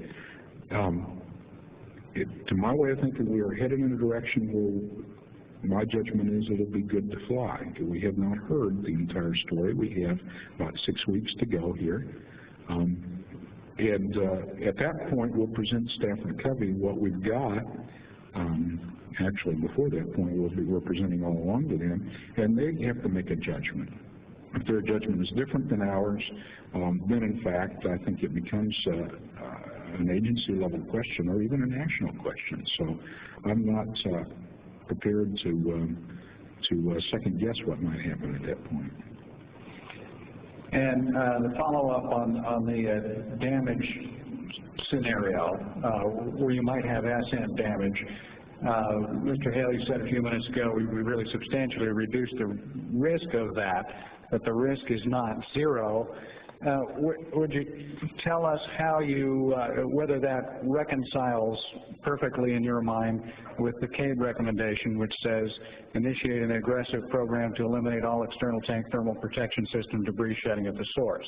How does that reconcile? Well, I would tell you we initiated an aggressive plan to eliminate all debris. Okay, that's not the question. The question is, how well have we executed, and what are the results? I think we've done very well, but there is still going to be some residual risk when it's all said and done. And if that's not acceptable to the nation, then it's not acceptable. I don't know, Bill, do you have anything you want to add to that? No, I think you've said it just right. I think that we have improved the tank tremendously. This is a much better tank than we've ever flown before. But there is some risk, and until we go fly, and the reason that we have all these other defense in depth kinds of things, until we go fly and we see it in the flight environment, it's difficult for us to assess through all the ground testing we've done. But all the ground testing we've done to this point says we have improved the tank tremendously. But we need to get it in that flight environment, and therefore there is some risk involved in flying this tank in the environment, and we all have to accept that risk and then assess upon flying how well we did, and are there other improvements that we need to continue to work on. Okay, we're going to go back here and then to Todd.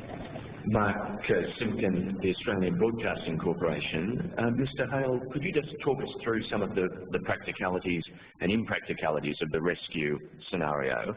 And Mr. Gerstenmaier, what would the implications of that be for the space station in terms of having that many bodies in that confined space for oxygen, food, and other supplies?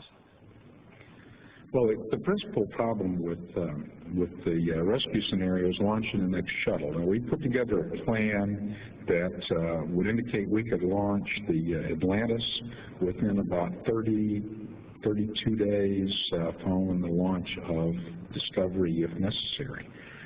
But that is based on everything going right. As you know, we talked a little bit about how complex these vehicles are and a little bit about how they're getting older. We have a great number of tests that we run. There's a great number of processes that have to be done to get the vehicle out to the launch pad and ready to launch. So we have put together a plan that if everything goes well, we can certainly launch in that number of days. Our history would say that we ought to expect that some things will not go well. Right now, the International Space Station is estimating that with a reasonable series of assumptions on how their equipment's going to perform, particularly life support equipment, that we could maintain 9 people at the International Space Station for about 45 days. So that gives you a margin there.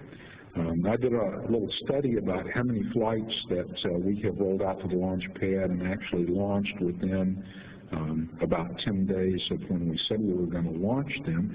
Almost all of them we did launch, but there were a few outliers. We've had problems that have taken longer than 10 or 12 days to get fixed on the launch pad, so you certainly run that risk, that you get out there and you light the fuse and you just don't go anywhere with the rescue vehicle. The other thing I would tell you is that if we've had a catastrophic problem on Discovery, we need to figure out what we would do to prevent that same sort of problem happening to Atlantis. That is a difficult question to answer in advance because you don't know what, there's a million hypothetical scenarios. Clearly, you would have to figure out how to prevent a similar situation, at least to a reasonable level, happening to the next crew. So I would tell you that those are the 2 principal problems. Life support at the station is not an easy thing, and there are other problems, but in my mind, those are the 2 principal problems associated with the rescue flight. But I will tell you, we have gone to the effort to put a plan together to have an option, to have a capability, and before we didn't. There was nothing we could do. And we are not going to be in a position of saying to a crew on orbit or to the American public, there is nothing we can do. We're going to have a plan. It may be a long shot. It may be a good shot. And we will take our best run at it if required. I sure hope we don't have to execute that plan, but it's better to have a plan than not to have one. Bill, you want to talk about the station? You probably could describe it better than I could. Yeah, I think, again, the key thing is we have a plan, as Wayne just described, and on the station side, we've taken an in-depth look at what it would be like to have 9 crew members on board the space station and what it does in terms of putting additional stress on the life support system. For example, our systems today are designed for a maximum of about 3 to 6 crews, 6 crews temporarily. When we have 9 crew on orbit, we not only need our oxygen generation system that the Russians use to electrolyze water, the electron, but we also need to use oxygen out of our high-pressure oxygen tanks or solid fuel oxygen candles to provide the oxygen makeup for that crew size of 9. So there's a finite amount of time, even with the electron operating and these other devices there, that you can support 9 crew members. So there is a definite window of when we no longer can support. We've analyzed all that. That all looks fine. In our calculations that Wayne described, the 45 days, we assume that the electron, the oxygen generation system, was failed from the beginning, and that's based on the experience we've had lately with the device being kind of on and off and operating and not operating. We used our best engineering judgment to say, okay, if that device has failed, how much supplies do we have on orbit? And we came up with a 45-day calculation. We've done the same rigor with all the other basic things. We've looked at food, we've looked at water, We've looked at I guess just basic life support kind of things, exercise equipment, everything. And we've gone through in very much detail and taken a look at it. And 45 days is kind of a survival mode that we can support the crew of 9. And again, I think Wayne characterized it very well. It's something that you don't want to go do. It's something that you don't want to have to execute, but in a survival sense or in having a plan, it's executable. It looks okay from an engineering standpoint. We haven't certified it in a certified sense. We haven't fully analyzed everything and done, you know, exhaustive assessments. We've looked at it as good as we can from an overall engineering standpoint, and it's a reasonable plan, and we have a plan that's available if it's absolutely needed. So again, I think the conditions won't be good on the station, but it's better than the alternatives. And again, I think overall we're prepared to go execute if we need to execute. Okay, my next 3 are Todd, Stefano, and Mark Carrillo. So let's start with Todd. Todd Halverson of Florida today, I guess, for Wayne. On the rescue scenario, that obviously would call for, I don't know, about 11 people coming home in the rescue vehicle, and I was wondering if you're confident of whether there would be enough time and actually oxygen to get everybody out in a contingency bailout scenario. We've looked at this one very hard, Todd, and the conclusion is yes, we've got the capability to do that. Some modifications are being done. We've added not only the recumbent seats that are required to accommodate that many people, but also the hangars for the emergency bailout. I mean, you're going pretty deep now. We've had this awful thing happen to Discovery. They're heading to launch the rescue vehicle, Atlantis, and now, for some reason, on the return of Atlantis, we have to bail people out. That's, you know, getting pretty far down there. Do you work for the SimSuit folks? I mean, that sounds like a really great sim. We have looked at that. It is doable. The margins are small, but you guess if you have to in that extreme double emergency, yes. Yeah, we can do that. And one for, I guess, Bill Parsons down in Florida. I'm wondering how realistic you think it is to hit the opening of the May window given the lack of contingency days in the schedule at this point. Okay, before I answer that, Todd, I'd like to go back. I didn't understand exactly your question to Wayne. You know, we have a 7-member crew with 2 people on the International Space Station, so that's a total of 9 folks. And of course, some of those folks would come back in the Soyuz if they had to, if we had to evacuate the International Space Station. So at some point in time, I guess the crew of the vehicle that's going up, I understand, but we would. So now I'll go back to the original question. Thank you, Todd. I don't know. I think at this point in time, we're going to have to take this one day at a time. We do not have any contingency days left.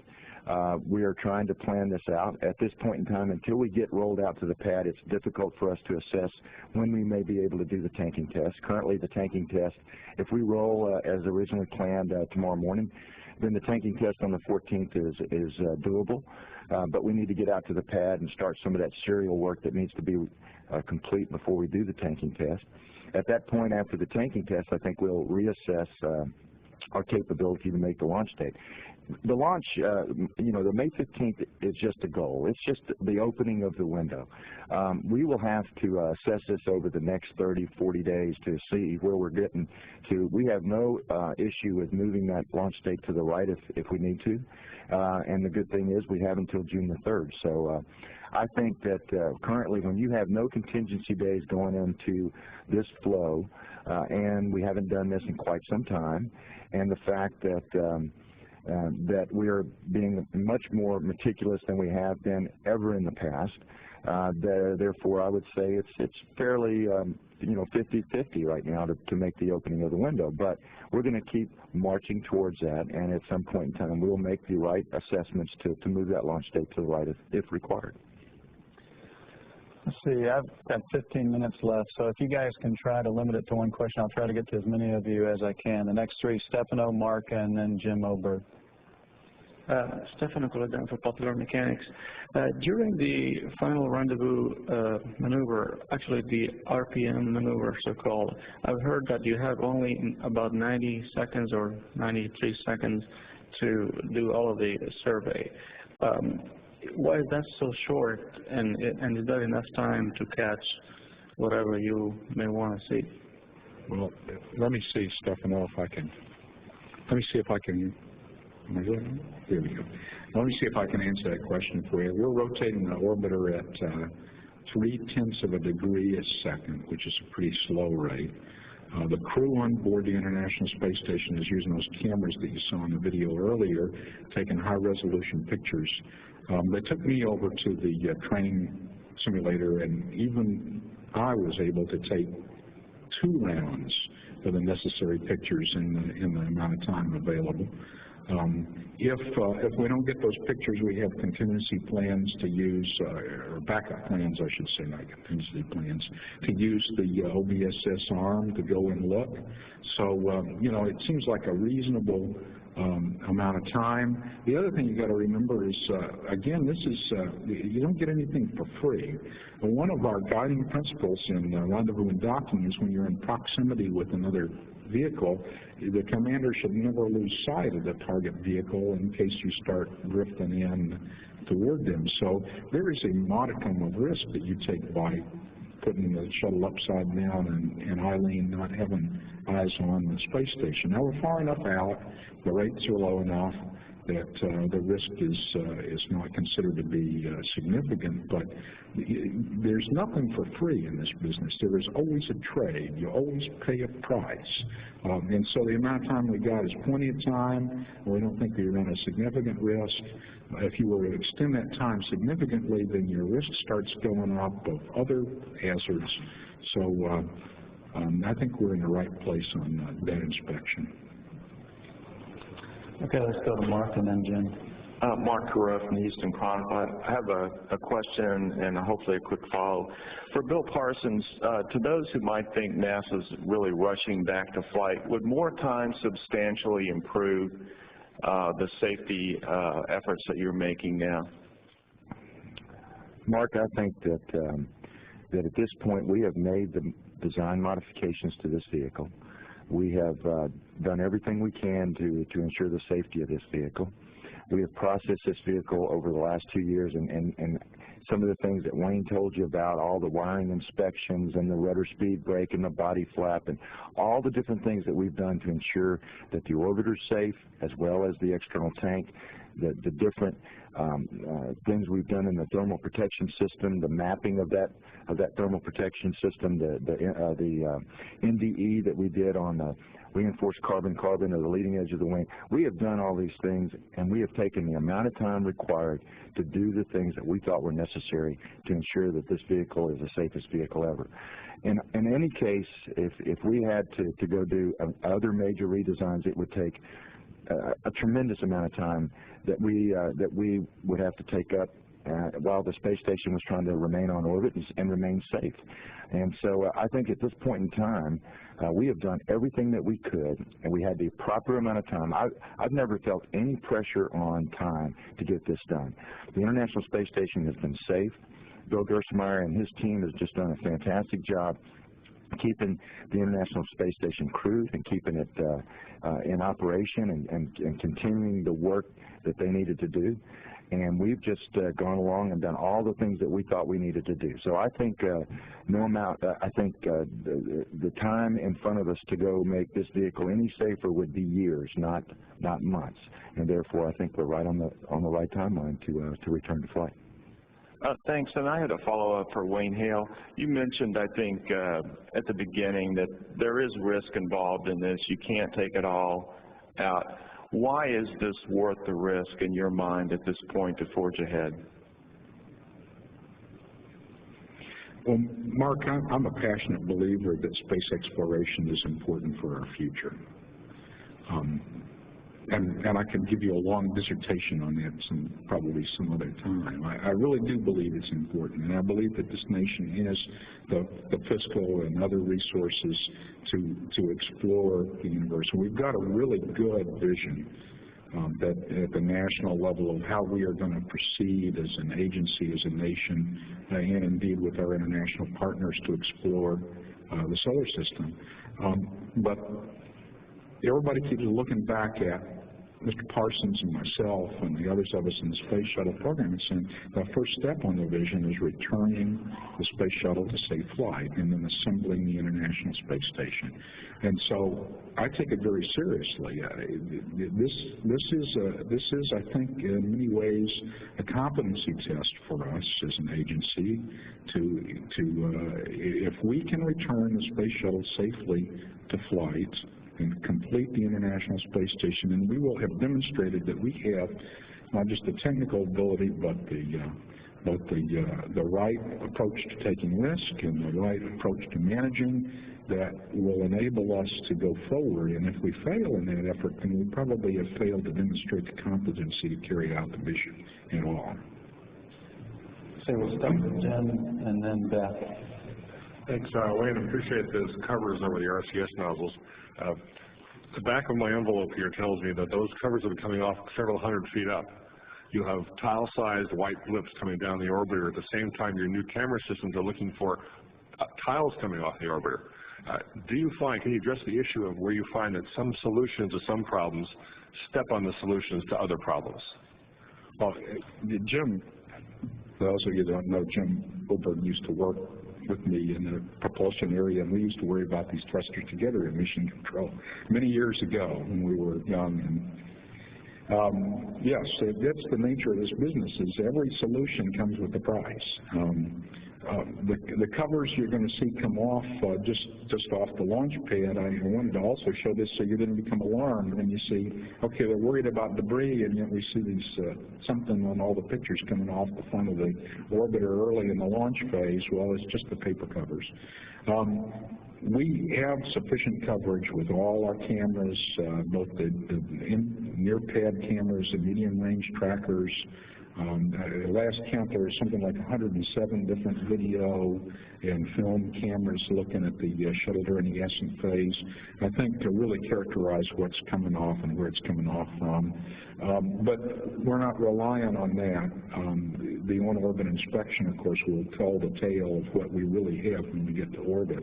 So I think any data loss that might happen because you see one of these paper covers fluttering down by the orbiter during the early phase of ascent will be well covered by other assets. Let's go to Beth and then this gentleman over here. Beth Dickey with Government Executive Magazine, the National Journal Group. This is for Bill and Wayne. You've not been conducting this return to flight in anything really but a fishbowl. And I'm wondering what really the two outside influences on you, what effect those have had, those influences being the task group that's monitoring your progress, as well as the knowledge that the shuttle is marked for retirement in 2010, and the mixed messages and signals that sends to the workforce. How have those two things affected your ability to carry out the return to flight in terms of meeting schedules, finishing the paperwork, just the sheer stress and frustration of it all? Well, I'll go first, Wayne. First of all, let's address the second part of that. This workforce is one of the most dedicated workforces you can imagine. They absolutely love working on the shuttle, and in most cases they have dedicated their lives to it. Some people have been here for a career, and so I don't know if at this point in time they've really taken a hard look at retiring the shuttle, although we've talked about it. It's really about getting return to flight. We have been so focused on safe return to flight, and this workforce has dedicated themselves to that, and they've pulled this off. I think after we fly a few times and we get back to building the International Space Station, that'll be something we will all have to address on what does it mean to the workforce and what does it mean to this program to deal with retiring the shuttle. And we have already started discussions with the Integrated Space Operations Summit that we just recently went to in Nashville, Tennessee, where we are discussing those kinds of things and the type of of things that we do to ensure that this workforce stays viable and focused and engaged till the end of the life of this program. So there's some of that you'd worry a little bit about, but the whole focus of safe return to flight has really kept this workforce engaged, and I don't believe has really caused any kind of issue with return to flight whatsoever. Now, as far as the Staff Recovery Task Group, I think we've had some healthy debates about what it is we should do and how we are doing things, and we welcome it. We invite the Staff Recovery Task Group's insight, their experience, their different view of what they offer us. We don't always agree on exactly what it is we should do, but again, the debate in itself, the discussions, cause us to rethink, to make sure that we understand where we're headed and why we're doing things.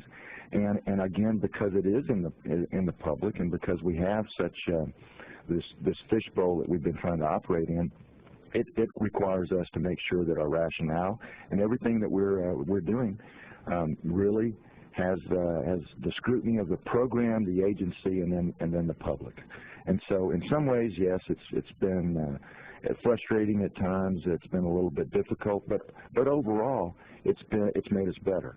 And so, again, I think we will continue to work with the Staff Recovery Task Group. I think they will continue to offer us recommendations and suggestions, and that's what they're doing. They're advising the agency on what it is we need to do for a safe return to flight, and for, in some cases, for the future of this program. And I think we will continue to stay engaged and continue to work with them as we go through this next few days of trying to get the information that they might need to make closure on the recommendations. And again, probably all the way up to flight readiness review, where more information will emerge, and I'm sure they will have some positions on that as well. So again, I hope that answers your question.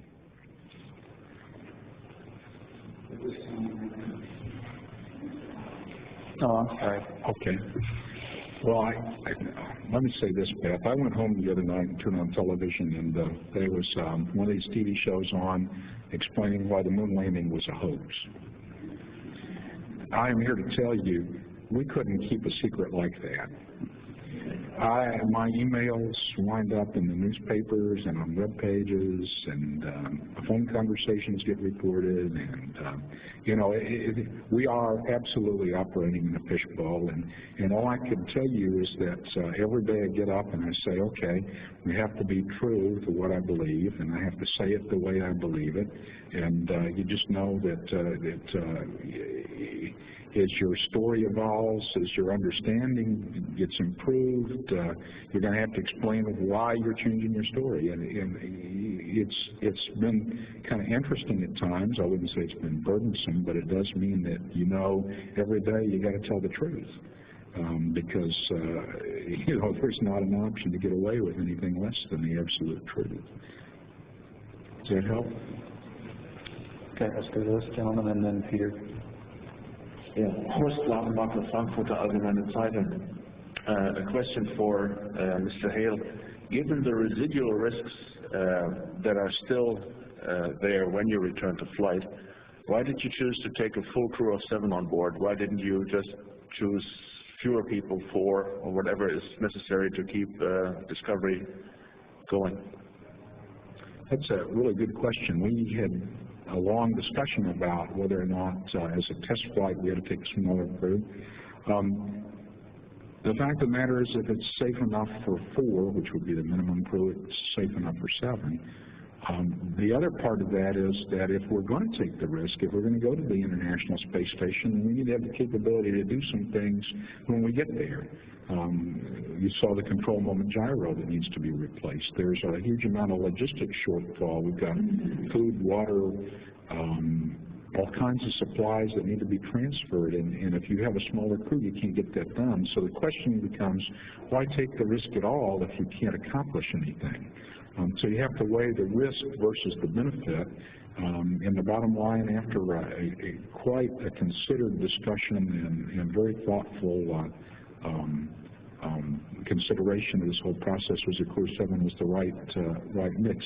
Bill Parsons, did you want to add any to that? No, you're absolutely correct, Wayne, and that was a debate that we had and a discussion that we had, and the crew had an opportunity to weigh into this very heavily. Mission Operations Director had an opportunity to weigh in, as well as the International Space Station. And when the program debated that, we came to that very conclusion that you just stated, and we think it's the right decision. Try to get Peter and Gina, and then we'll see what time we have left. Thanks. Peter King, CBS News Radio. This is for Bill Parsons. Mr. Parsons, what issues still have to be resolved before Discovery is rolled out tomorrow morning? Well, that's a great question. We've been working on some tile around the nose landing gear door. Normally when you come over from the OPF to the VAB, you have some measurements that you take as you close that door and some gap fillers that you have to install. We had some of those that we brought over. That's a normal piece of work that we bring over to the VAB. Normally we bring a small number of those just due to the number of tiles that we replaced on the nose landing gear area. We had many more than we normally bring over. We started that work, and then you may have read we had some RTV curing issues because of humidity. We did some pool tests recently. All the tile has passed those tests, and now we're in work removing the platforms away from the vehicle so that we can do this rollout. So the platform retraction work is now ongoing. As we do that retraction, we do a complete inspection of the vehicle, and mainly we're really concentrating on the external tank to make sure there's been no damage to that external tank during all the work that we've done around this as we've mated the external tank with the solid motors with the vehicle itself. And so currently the remaining work that we have in front of us is just retracting those platforms, doing those inspections, and then dispositioning anything that we find with the appropriate engineering organizations that we need to. So that's ongoing right now, and it looks like sometime early tomorrow morning we'll be able to roll out. And Gina, you're going to be the last question. All right, Gina Sinceri, ABC News. Wayne, would you detail the go, no-go process for me and how it has changed, if any, from 107? Well, you know, the process has changed in some technical ways. We have added people, and in particular we've added the Independent Technical Authority, the warrant holder as we call it. We've added the Safety and Mission Assurance organizations from the various centers into that poll. We're talking about the Mission Management Team poll here for launch, for example. So we've made some technical changes. But more fundamentally, we've made the change that when everyone gives the go, they are now just not concurring that their own piece part, area of expertise is ready to go, but that they understand the concerns and issues in other areas, and they feel like it's been thoroughly aired and we've had a good resolution to those problems as well. So there's two fundamental ways, not only the technical addition of new folks, but the more important issue of adding more thoughtful people to the process being engaged. Okay, that's all I have time for this briefing. Good morning, and welcome to the pre-flight briefings for the STS-114 crew that will be operating the first return-to-flight mission. We're going to begin the press conference today with some short introductions of the crew and some comments by the Commander, Eileen Collins, and then we'll take Q&A. The press briefing today will last about an hour, a little bit more than that, and will be followed by a photo session. To get underway, I'd like to introduce Commander Eileen Collins, who has recently, as of the first of the year, retired from the U.S. Air Force as a colonel. Eileen is a graduate of Corning Community College, graduate of Syracuse University, and carries masters from Webster University and Stanford. As an Air Force pilot, she has over 6,000 hours in 30 different types of aircraft, and she entered the Astronaut Corps in 1990. In 1995, she was the first female shuttle pilot on STS-63, and then followed that in 1997 on STS-84, again a mission to the Mir space station. In 1999, she served as the first female commander on STS-93. And with that, I'd like to hand it over to Eileen, and she's going to have a comment, and then we'll get to the introductions. Thanks, Doug. I want to thank everybody for coming out today. We are very excited to be here. We're very proud to be part of this great team that has got the space shuttle ready to fly again. We have so much to tell you. We have so much to share. We're excited to see that you're excited to learn about what we're doing. Our crew was able to watch part of the press conferences this morning with our flight directors and with Cindy Begley, our EVA lead. They did an absolutely fantastic job of describing to you what we're doing on the flight. They're making my job easier for me because we're not going to go through all of that again. They were very thorough. I think what we'll do is I'll talk a little bit about our training and what we have left to do before we fly STS-114. And we'll have a lot of time for questions. We'll do crew introductions, and then we'll open it up for, we should have a good 50 minutes or so of questions. So as we do the crew introductions, if you listen to what everybody's doing on the flight, that'll help you with directing your question to the right crew member. Want to talk about training, first of all. This crew of 7 has been in training for over 17 months. The PAO dropped out? How about if I go closer to the mic?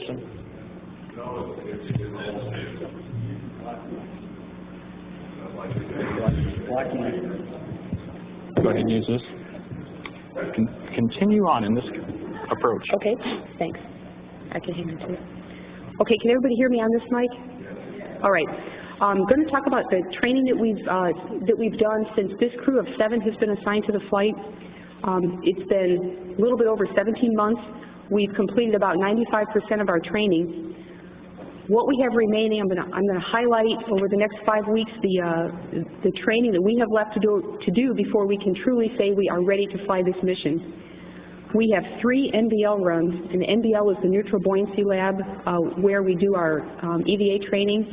Suichi, Steve, and Andy will be doing a timeline review or a dress rehearsal dry run through their last 3 EVAs on April 11th, 14th, and 19th. They'll do EVAs 1, 2, and 3. We also have some robotics training left to do. This is for the inspection on flight day 2. Not just for the nominal inspection that we plan on doing, but some contingency training in case certain things in the system fail. We have terminal countdown demonstration test, TCDT, which we'll be doing at Kennedy Space Center at the end of the month. That's where the crew actually, the 7 of us will actually suit up, just like we're going to do on launch day, and get into the orbiter and run through a launch countdown with no propellant on board the external tank, but that's really done as a training session for us and for the engineers in the Launch Control Center. We have a one-day event called Bench Review, which is where the crew gets hands-on. We get to actually see and train with the items that will be stowed in our mid-deck. We have a final flight data file review. The flight data file are the procedures, the books that we're going to be taking up on the mission with us, and also final medical reviews. Those are things that we need to do before we fly. During that time period, we'll also be doing currency training in the Jim Kelly and I in the shuttle training aircraft, exit entry training with our flight control team, and just similar to what you saw on Wednesday for those of you that observed our sim, and also currency training and rendezvous. About 7 days before launch, we'll be going into quarantine, and about 4 days before launch, we'll be flying down to Kennedy Space Center. Is everybody hearing this? Yeah. Want to mention just a big picture overview. The flight has 2 major goals, one of which is the shuttle return to flight objectives that were described this morning. Verifying the fixes to the external tank, doing the external inspection of the Space Shuttle orbiter, and doing some repair techniques in the shuttle payload bay. The other major goal of the flight, which is equally important, is the resupply and the reservicing of the space station, which we'll be doing by bringing up the multipurpose logistics module and through our 3 EVAs, our 3 spacewalks. And finally, something that I think is very important that I need to say is to recognize the hard work, the dedication of all the people that have worked to get the space shuttle flying again. The team of folks that we've been working with over the past couple of years, engineers, operators, management, personnel, technicians, administrators, have worked so hard, so dedicated to get our space shuttle flying again, to get the program off the ground again. We are very proud of the work that they've done, and they really deserve a lot of credit. My crew has traveled around the country. We've been to Kennedy Space Center. I can't count how many times we've been down there in the past 2+ years. We've been to Michoud, which is the facility where the external tank is manufactured, several times. We've been to the facilities where our solid rocket boosters, solid rocket motors are built and refurbished, and the Space Shuttle main engine facilities. These visits have greatly increased our confidence in this program, and again, we're proud of what they have done. It's important for me to include the people that work the International Space Station program. It's why we have the Space Shuttle. We are servicing and building a space station. Remember, our presence on the International Space Station has not stopped. Since before the Columbia accident, the U.S. and Russian presence on orbit has been continuous. And we have worked with our Russian, kudos to our Russian counterparts that have also worked very hard in keeping this human presence on orbit for this time period. I have some closing remarks that I think I'll save until the end. I'd like to start into the crew introductions, and we're going to do something a little different this time. I think we'll just introduce each other as we go down the line. And I'm going to start by introducing our pilot, Jim Kelly. Jim is a graduate of the Air Force Academy. He flew F-15s in the Air Force. He was an Air Force test pilot. He came here to NASA in 1996. He's been an astronaut support person and helping the crews at the Cape get launched into space. He's been a Capcom and mission control that works with the crews on orbit. He flew his first mission in March of 2001. That was STS-114. Him and Andy Thomas flew together. They are our two crew members who have been to the International Space Station. I have drawn greatly on Jim's knowledge of the International Space Station, and he's just been a tremendous help to the rest of the crew in our training and in helping get us familiar with what we're going to be doing on the space station. His duties on the flight begin, of course, with the launch. As the pilot, he's responsible for, I would say, operating and monitoring the Space Shuttle main engines, the auxiliary power units, the hydraulic systems, which are used to power our flight controls, the electrical system. He's also kind of an all-around person because he's very good with the onboard computers, the cameras, in-flight maintenance, and whatever else we may need to do up there in space. Jim's a robotics operator. He'll be flying both the station arm and the shuttle arm. The shuttle arm on flight day 2, he'll be aiding with the inspection, and after we dock, he'll be flying the space station arm, helping with the MPLM transfer and EVAs. Jim's a lieutenant colonel in the Air Force. He is a colonel selectee, and sometime after the flight, he will be pinning on colonel. I'm proud to say that, and he deserves every bit of it. And one other small tidbit, most of you that have been around the space program for a while probably know that I normally don't call him Jim. His nickname is Vegas, so when you hear us call him Vegas, it's Jim Kelly. And with that, I'm going to turn it over to Jim, and he can introduce Soichi. Thanks. It should work. Oh, this works now? Yeah. Can everybody hear me? Okay, it's my great honor to introduce my classmate and crewmate, Soichi Noguchi. Soichi, although don't get fooled by the accent, he sounds like he's from New York. He's actually from Japan originally. Grew up in Yokohama, and although with in our office he's part of the New York crew. Soichi has 2 degrees in engineering from the University of Tokyo, following which he went to work for Ishikawa-jima Harima Heavy Industries and worked primarily in engine testing and design. Did a great job over there. And then about the same time that I got selected for astronaut over here in '96, he got selected by the Japanese Space Agency, and we ended up coming to Houston, and we were in the same astronaut training class. So we've both been together here for the last 9 years. The class of 1996, the Sardines. So we've been working together ever since then, it's been a true joy for me. And Soichi was actually the first one assigned to this flight. I think it's probably coming up on almost 5 years now for Soichi that he's been assigned to this flight. And then he was joined by 3 more of us, and then 3 more of us again. So he's been waiting a long time for this flight. This will be his first flight into space, although it doesn't seem like, if you've ever watched him over at the NBL or in any of our training simulations, Soichi is so smooth and so good at everything he does that it seems like he's flown in space many, many times. Soichi's primary responsibilities on the flight, the biggest one for him obviously is EV1, Spacewalker number 1, and he's the lead guy outside the vehicle, taking care of all 3 of the EVAs, which you heard about earlier from Cindy, and I'll sure you hear more about from Soichi, Steve, and Andy later on. But that's his biggest job on the flight.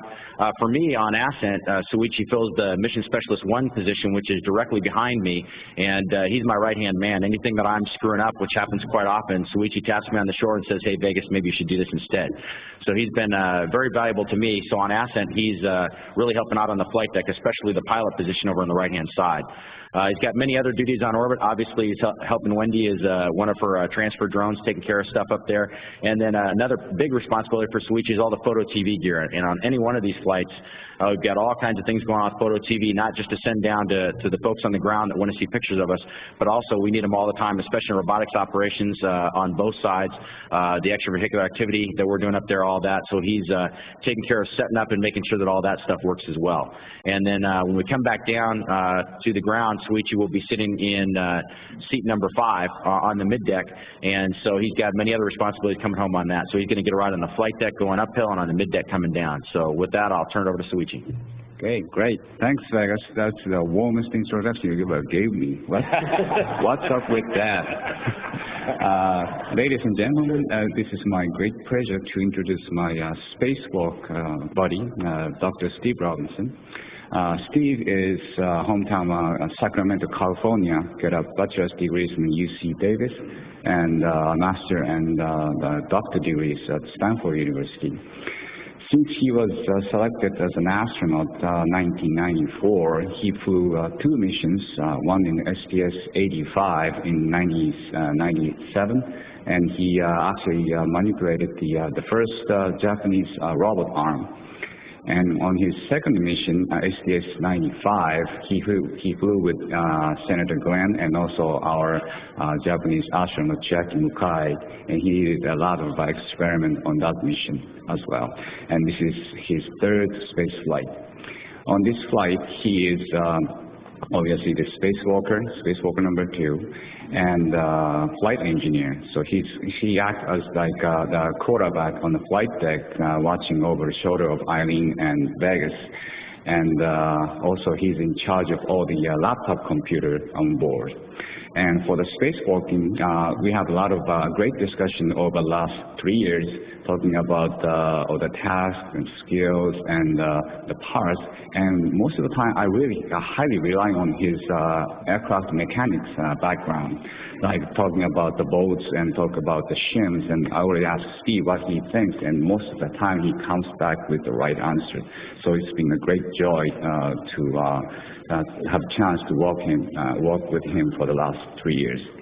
So with that, mission specialist number 2, flight engineer, spacewalker, and best of all, the man with the flying guitar, the lead guitarist of Max Q, Dr. Steve Robinson. The great. The real me. You know, that's the great thing about working with Soichi and the whole crew. You never know what's going to happen next. Well, what's going to happen next at this point is I have the honor of introducing Dr. Andy Thomas.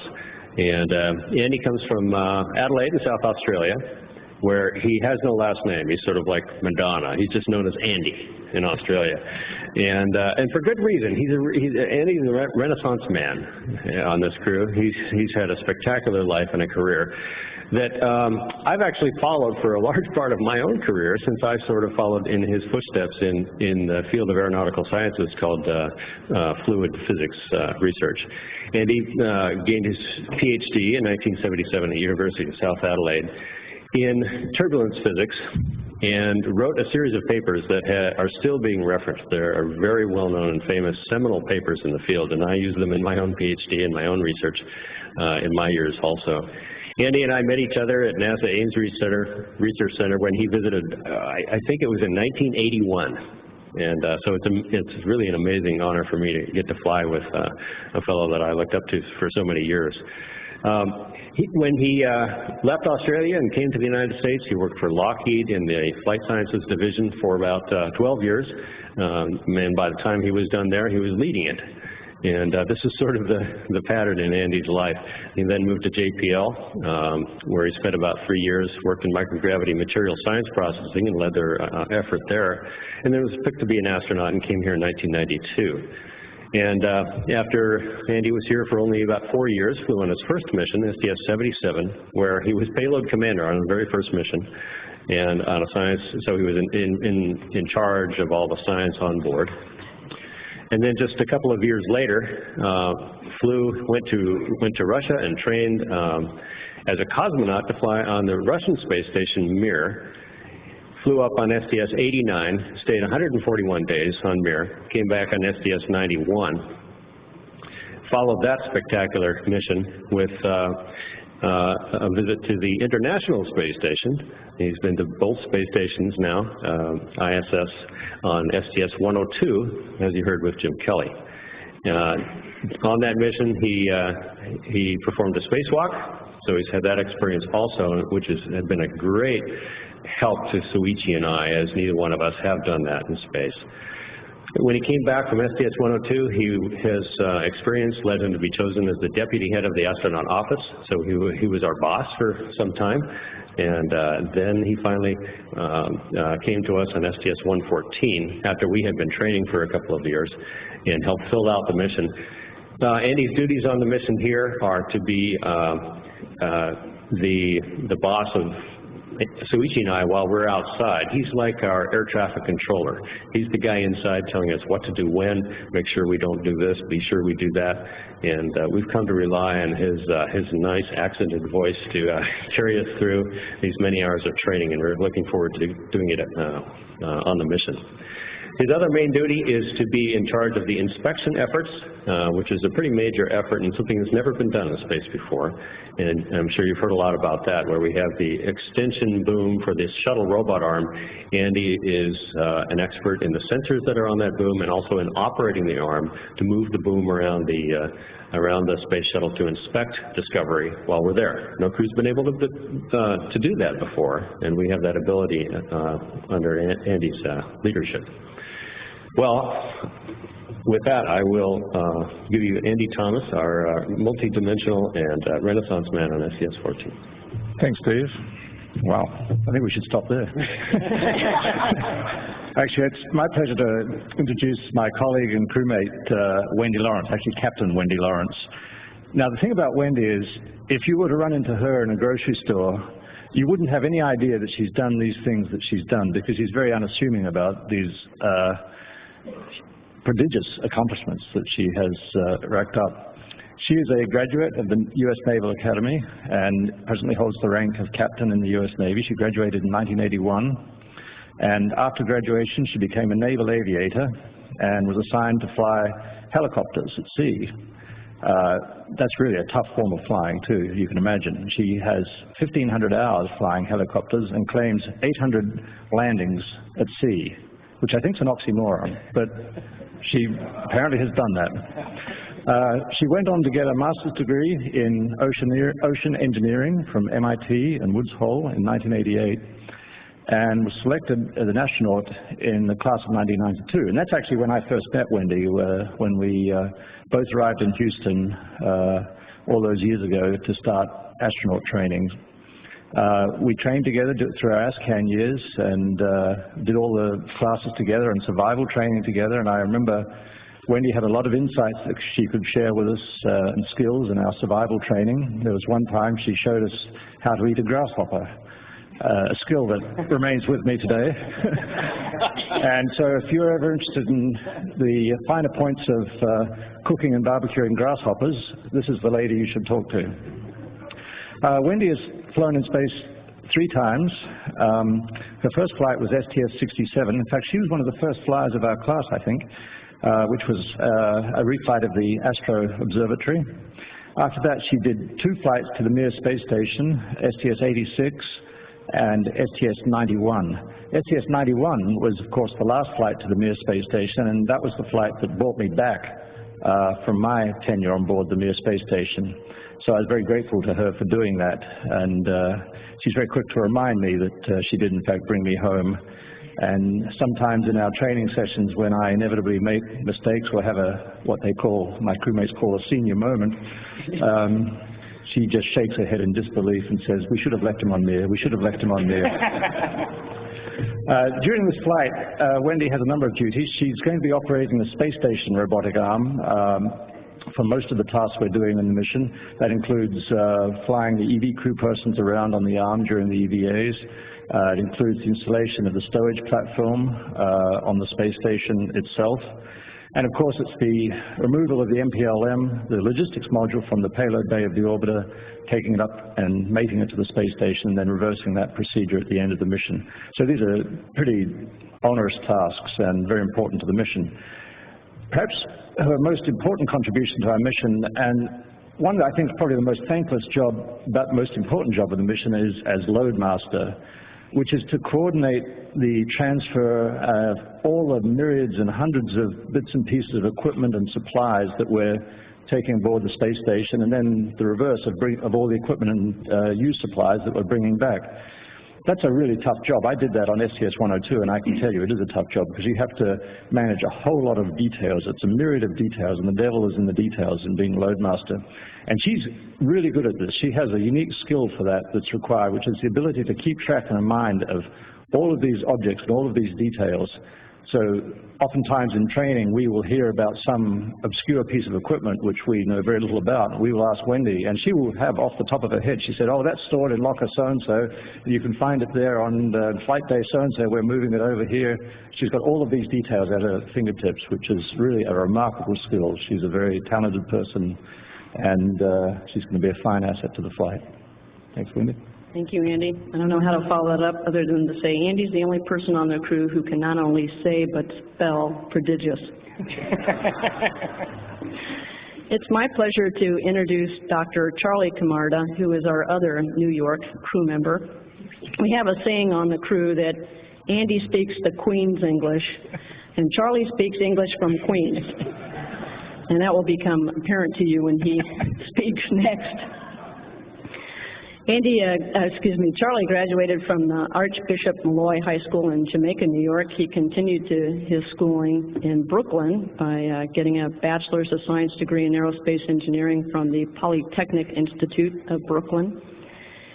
Charlie is the guy on our crew who's got the longest tenure at NASA. He actually started at NASA Langley in 1974 as a research scientist in the thermal structures branch, and immediately got involved with heat pipes, and I think you hold a technical innovation in that area.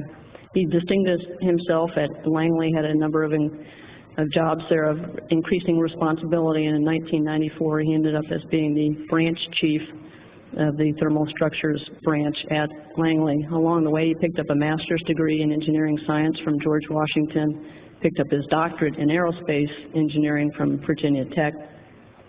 And Charlie is a fellow Sardine, along with Suichi and Jim. He started here in 1996, had a wide variety of jobs in the astronaut office, spent a period of time as an Expedition 8 backup crew member training for a flight on board the space station. And we were happy to have him as part of the crew in October of 2003 when the three of us at this end of the table got added to the STS-114 mission.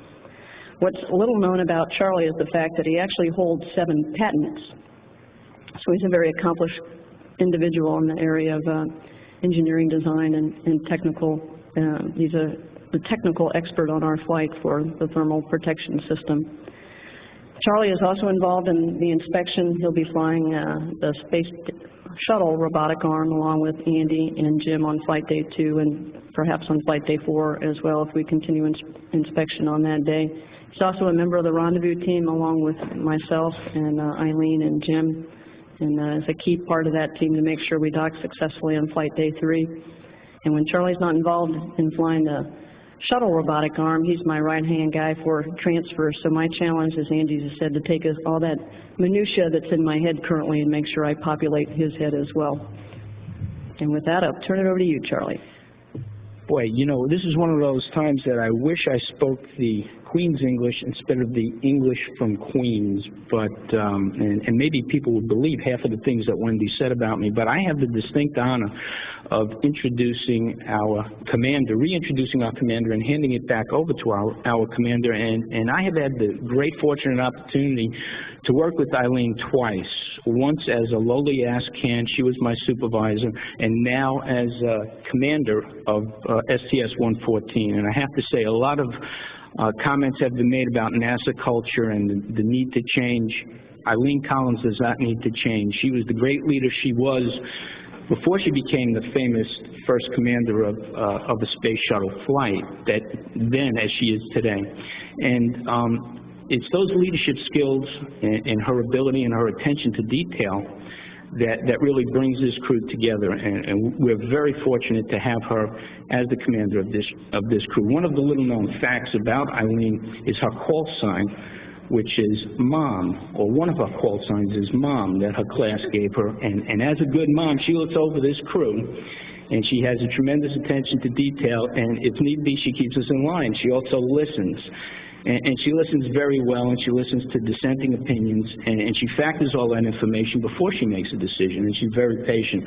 And we appreciate having a commander like Eileen as commander of STS-114, and especially in these times and with the unfortunate circumstances of 107 and the fact that now we're thrust into the return to flight crew. Eileen has a tremendous attention to detail. She is in charge from launch to wheeled stop. She knows everything about this vehicle. She's followed it, and she's followed the progress of this vehicle and all its changes right up until it's crawling out to the pad this morning. And she knows everything about it, and she knows all the different systems. She's overseeing all those systems at launch. She's monitoring the vehicle and the vehicle's health during very dynamic aspects of flight, the launch phase of flight.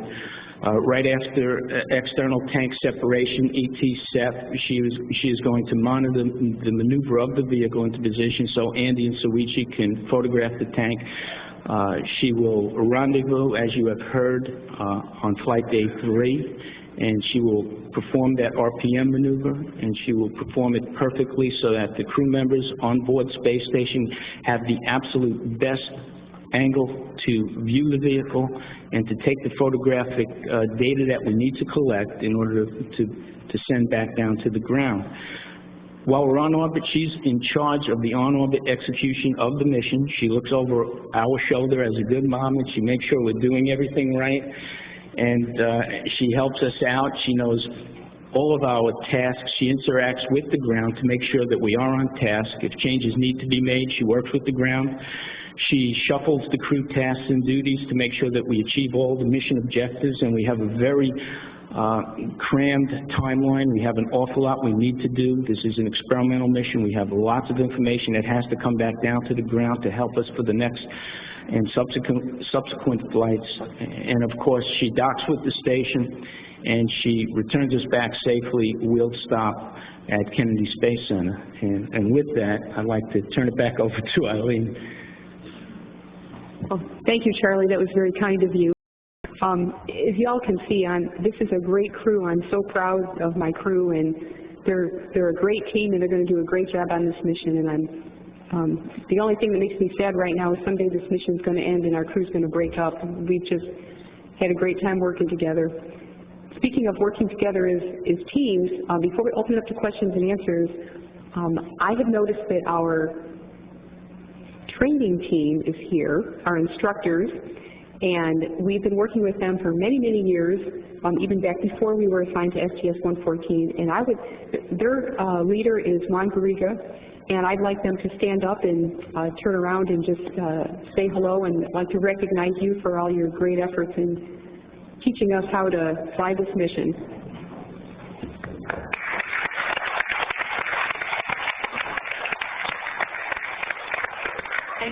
And with that, I'm going to turn it back over to Doug. for Q&A. Absolutely. Thank you, Eileen. We'll begin Q&A now. And if you would, please state your name and affiliation. And also, if you would, direct your question to one of the astronauts. And because we have a fair number of people here today and a limited time, we're not going to have follow-ups. We're just doing individual questions. So I guess we'll start right over there. Horst Rademacher, Frankfurter Allgemeine Zeitung. I have a question for Commander Collins.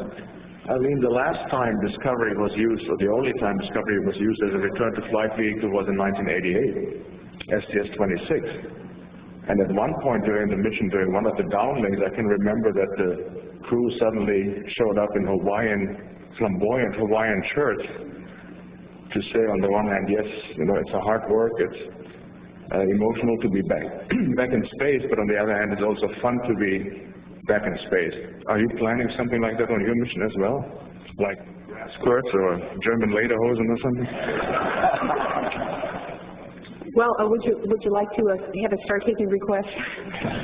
Actually, we do plan on, we're going to be working very, very hard on this mission. We have a lot of objectives. Flight Day 1 through Flight Day 5 are going to be very difficult, and we're doing many things that have never been done before, doing things for the first time, like the rendezvous pitch around maneuver, the inspection, and so on. We're going to be working very hard, but what I tell the other astronauts is if you're going to fly in space, you've got to learn to enjoy the experience as well as accomplishing the mission. So we will be doing some fun things up there, and I'm encouraging all of you to watch the mission, and you'll find out. Down here, Marcia, please. Marcia Dunn, Associated Press, for anyone or a few perhaps. Realizing that you're going to be keeping your emotions in check in orbit, I'm wondering, in the weeks leading up to launch, what is giving you the most concern, pause, however you want to characterize it? Is it the launch, the reentry, the boom movement so close to the shuttle, the RPM, the prospect of emergency repair walks? I mean, what is it that you're really thinking about, that you really worry about right now? What aspect of the flight? I'll give you a short answer to that question, and then we'll maybe pass it on to a few other crew members. I have challenged this crew, as well as everyone that's been working on the mission, to try to be creative and think about what could go wrong. And people have done that. We have contingency procedures. If something fails, the sensor fails, or if something doesn't work as expected, that we have a backup, and sometimes a backup to a backup. And if anything, the biggest concern that I have is something that maybe we didn't think about. I think we've got it all, but we're going to continue from now until launch to continue to ask ourselves, what did we miss? What is out there that we don't know about? So that is our challenge. And I think I'll pass it over to Jim Kelly. Do you want to add anything to that? Yeah, I guess I'm like most pilots, dear Lord, don't let me screw this thing up. So I'm probably primarily concerned about my own job on orbit. I think the folks on the ground have done an absolutely fantastic job of getting the vehicle ready.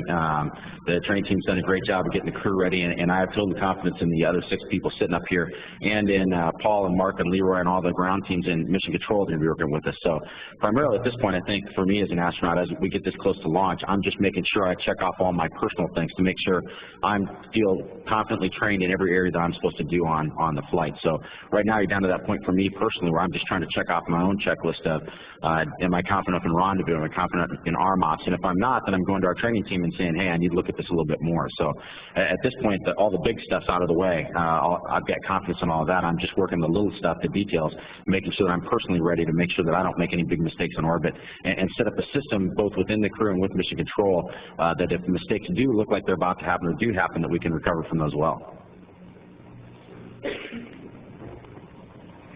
Anybody else? Okay, we'll go on to the next question. Down here, please. Yeah, Chris Dolmich, Bloomberg.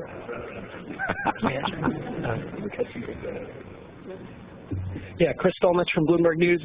There's been a lot of talk about the changes that have been made since the accident and the improvement of the culture.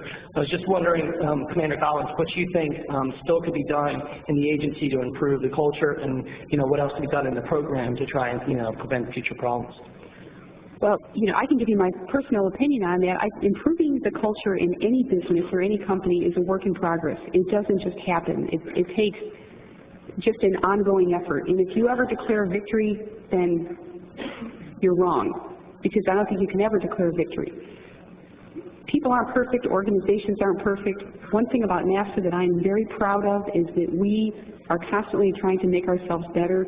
We live in a fishbowl. What we do is out there for the whole world to see. And I sometimes tell people that we're a good case study. You know, take a look at the missions that we've flown in the past. Take a look at where we could have done better and what we've done to correct for those things. I think that the culture in any organization is something that every single person is responsible for. If you think you're not part of the problem, then you probably are part of the problem. And just ensuring that not only listening, managers need to listen, but people also need to speak up.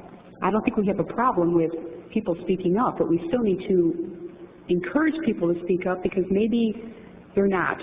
So, you know, our job is to talk, listen, make sure that everything gets out on the table. It's hard to do that. It's hard to listen to every single concern that a person has, but that is something that we're trying to do. And I'm proud of what NASA is doing. Like I said, we're a work in progress. Will we ever get there? No, we're never going to be perfect. I'll never say that. People aren't perfect, but I'm proud of the fact that we're really trying hard. And I'm confident in the fact that we've come a long way, and in that respect, we're ready to fly this mission. Thank you. Stefano Pleda, Popular Mechanics, for Commander Collins. Would you share your plans to how you plan to honor your colleagues, obviously the Columbia crew, during the mission? Well, we will be remembering the 107 crew on this mission just as we remember them every day since the accident. I don't want to share anything right now. What I'd like to do is let you know that we have been thinking about things that we can do on this mission to remember them, not only in our hearts, but in a visual way and a way that we can share with the rest of the world. So I'm going to ask you to watch the mission, and please remember that we are carrying on the mission of the Columbia crew, and you know, we miss the Columbia crew. We miss our fellow astronauts, and we want to share their hopes and dreams with the rest of you. So, not going to let any more out of the bag, but we will be remembering them during the flight. Seth Bornstein, Night Ritter, maybe for Charlie and Eileen. Your crewmates have made it fairly clear that you're not that comfortable with flying home with the tile and RCC repair systems. Just earlier today, if you were watching the first briefing, Paul seemed to be a lot more comfortable with that, and said that he can envision a scenario where there would be tile repair ahead of and instead of using Safe Haven. How comfortable are you with the management's opinion on that, and what happens if there's this big disagreement between you? Well, I'll make a statement on that, and then I'll turn it over to Charlie.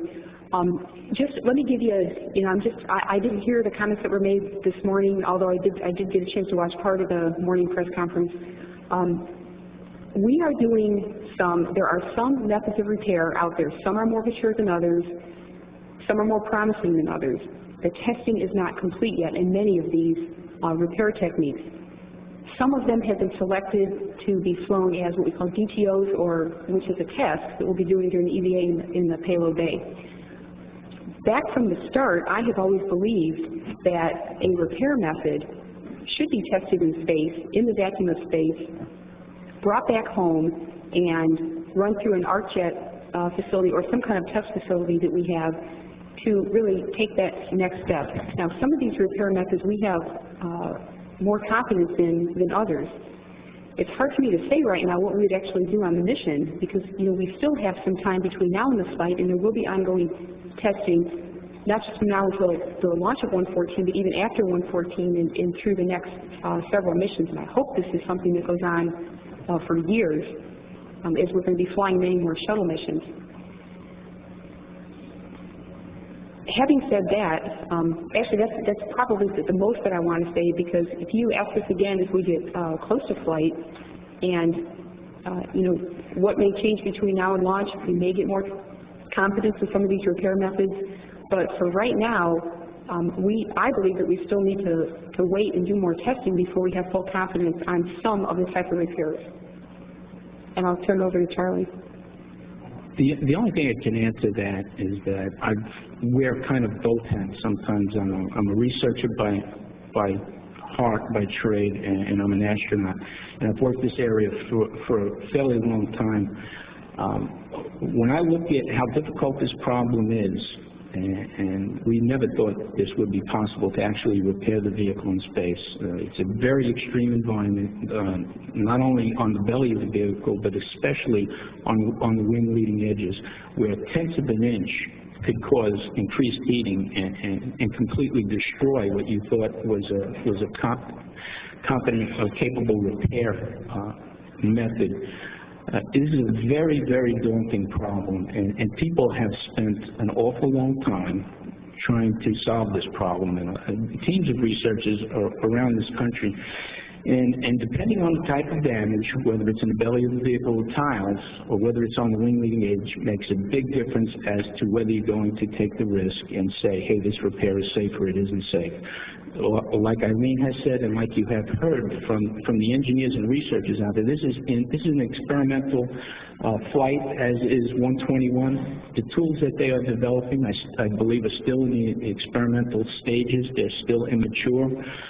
I don't believe they're certified, in my opinion, for us to fly back on as they are, but in some maybe simplistic damage scenario, and the added benefit of maybe, say, emissivity wash to enhance our chances of survival in an area that we really don't think is critical but might be borderline critical upon return, I might see that happening. In the other cases where if it's on the leading edge, in a very critical region on the leading edge, I do not have the confidence in the maturity of the systems we have right now to say, hey, I would want my crew or any other crew to get back on the vehicle and come back.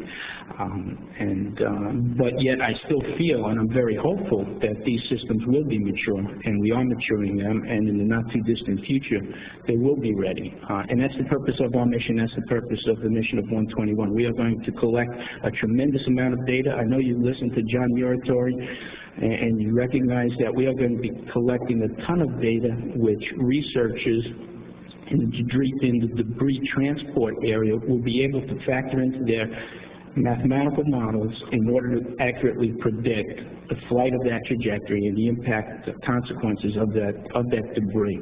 And so this is another one of those areas we're collecting a lot of information. You saw that the different types of goo bubble, how they will perform in space under the different environmental and thermal conditions is completely unknown to us, and that's what we're flying our mission for.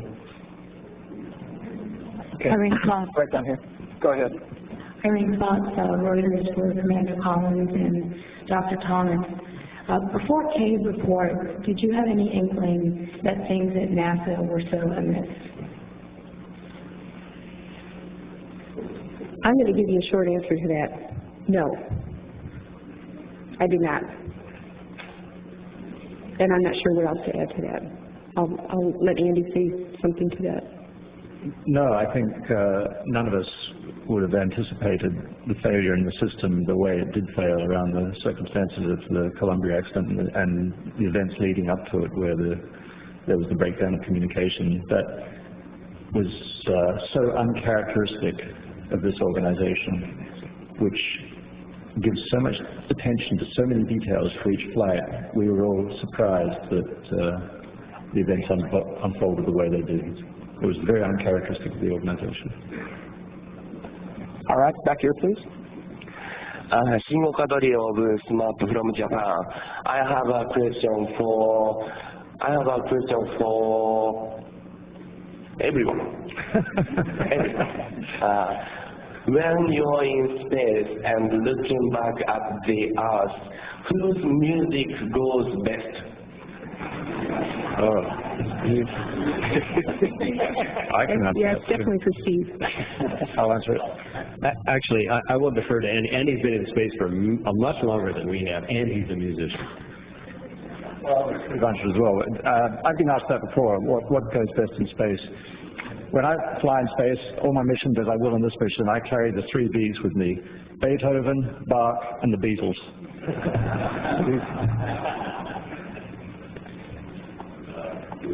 You know, we're all allowed to take quite a bit of music with us. And so I think we'll each take, I think it's 20 CDs, and there's 7 of us. So we have a tremendous range. You know, we may have to lengthen our mission. So we'll let you know when we come back which we like the best. Okay, go ahead, Nancy. Nancy Holland, KHOU. I want to ask you, given what you said about communication, and Eileen, you mentioned speaking up, realizing that you are not perhaps the most reticent bunch of people here to speak up anyway, was there a time that any of you said, you know, I might not have spoken up about this before, but this time I'm going to speak up about this? And if so, what was it that you spoke up about?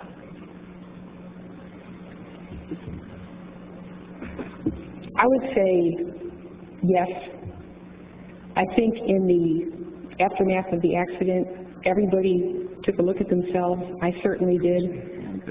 I looked at myself and asked, you know, what did I know about this? When? If I had known more, what would I have done? I have made sure that in the future I trust but verify and ask more questions. I'm not thinking of a specific incident right now other than the accident itself, but I'm sure there are some out there, and there will be more. I think that all of us are better people as well as better astronauts, better engineers, better flight controllers, managers, whatever our job is, because of what we have learned from Columbia.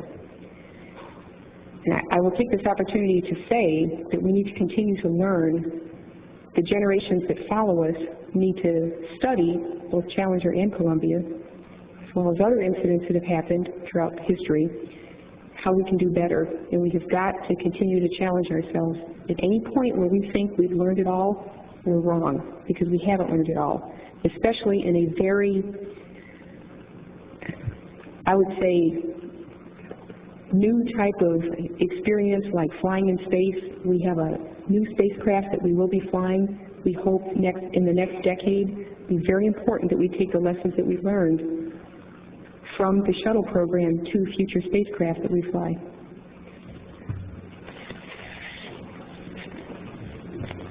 Okay, right back there, please. Yeah. Jeremy Manet with Chicago Tribune. This could be for any of you, but especially for Commander Collins. People have said you're a role model in a way in your position. I just want to ask you, who are your role models, and where do you draw inspiration or strength? Well, thank you. My role models are my parents, and I've always said that. I think that parents around the world, if they're listening to what I'm saying, you are role models for your children. And my parents always told me that we're not perfect. We make mistakes, but we love you, our children, and we want what's best for you. And I try to do the same thing with my children, and I think that all of us would like to inspire the next generation of engineers and astronauts and pilots, researchers, medical doctors, you know, whatever young people decide to do, but we would like to see more young people choose the really tough careers in engineering and math and science. Yes, it's a difficult field, but this is what our future is all about. We need people that are technically competent to take us through the next couple of decades as we go into the exploration initiative and sending people back to the moon and onto Mars. And I'm going to go back to the example of the parents again. My parents were my role models, and for the parents out there that are listening, expect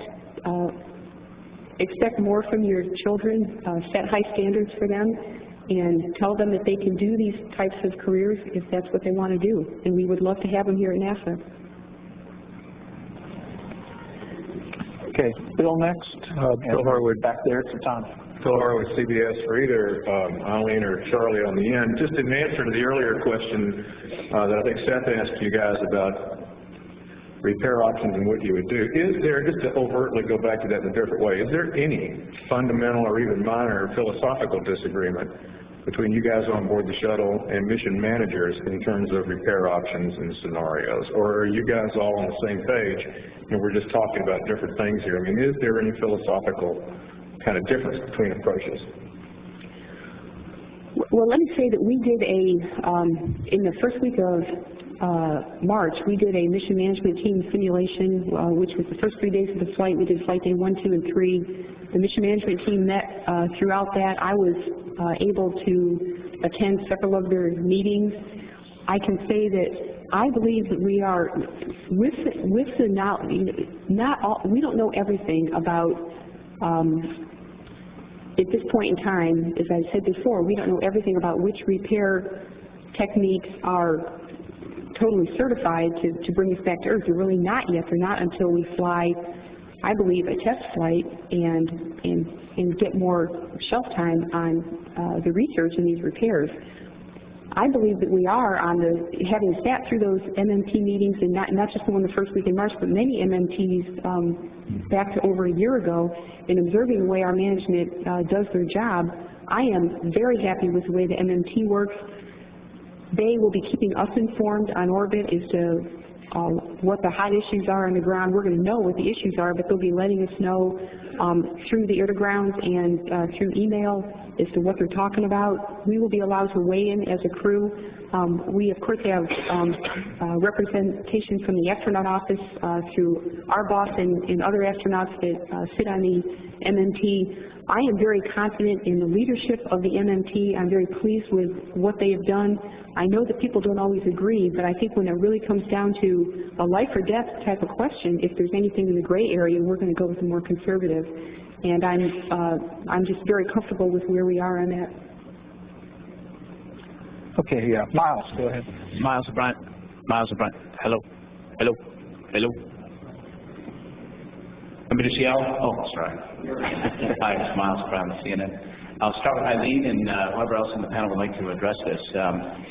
There are still open items on the check boxes, if you will, from the CAVE report, and Stafford Covey has yet to give its final blessing.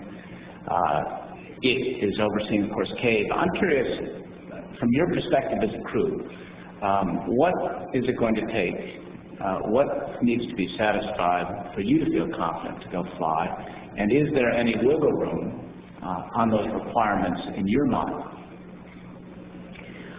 So I'm going to answer the question, and then I'm going to ask a couple of my crew members that haven't had a chance to answer a question yet to also weigh in on that. The Stafford Covey group is, I think most people here know, is watching what we're doing in the, specifically the 15 return to flight recommendations that came out of the Columbia accident report. Their work is not done yet. In fact, our work is not done yet. There's a debris verification review that's taking place, I believe, this week, and there's a design certification review that's happening shortly after that. We, as an organization at NASA, have to take a look at that final data and ensure that we are ready to go fly. So we will be making the decision, NASA management will be making the decision, have we completed, in our mind, have we completed the intent of these recommendations?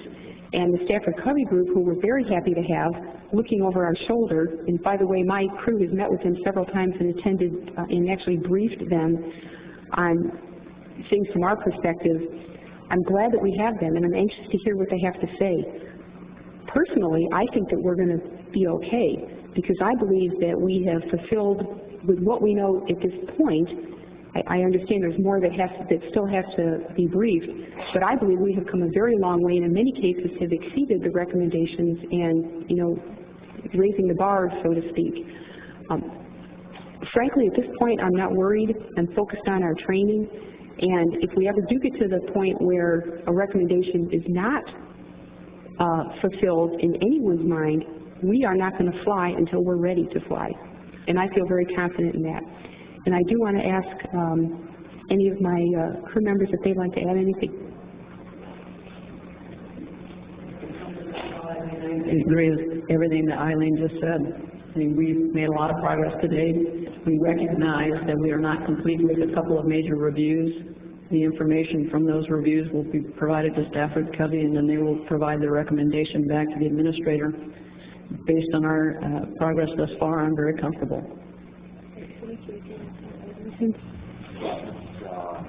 Summarized everything is for us in this mission this is the test flight STS-114 and 121. Our job, especially for the space workers, is to help provide a good test data for the ground team that they will come up with the long-term solution. Good point. All right, let's see. We're about running out of time here, but Tracy, please. Tracy Watson, USA Today, for the two crew members who haven't flown yet, Mr. Noguchi and Dr. Camarda. I'm wondering if you can talk about how the 107 accident affected or colored your view of the risks of spaceflight. Tracy, it hasn't changed my view of what I thought the risks would be for spaceflight. I always knew the risks would be high when I entered this job, and they have not changed. I think we solved, in the case of the Challenger, we solved that problem. We recognized what the critical problem was, and we fixed that problem. I think we're doing that with the recent problem we've had with the foam debris shedding from the bipod region of the ET. Those are two problems that we solved. We think we have a handle on those problems, and our flights we're going to make sure that we have indeed found the solutions to those problems. But there are lots of other problems out there, and so the risks are always going to be high, and we take those risks. And so I don't think it changed my idea of what the risks would be. Yeah, I agree with you, Charlie. It didn't affect my desire to fly. I'm more aware of the risk involved, but I think that it is worth the challenge for us to continue the exploration to space. Okay, next up right there. Well, Natasha Still, Discovery Channel. Question for the Commander. For you personally, Commander, why is it so important that Discovery launches? Why is it so important that Discovery launches?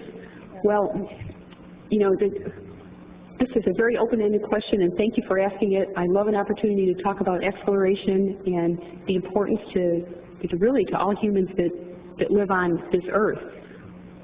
We have a goal as a nation to build the International Space Station with our international partners. The Space Shuttle is critical to completing the International Space Station. We have got to get the shuttle flying again and complete this major goal of completing the space station. Why do we need the space station? We have a plan, it was announced by the President just over a year ago, to go back to the moon, this time not just to make short visits, but to actually build space stations on the moon so we can do research.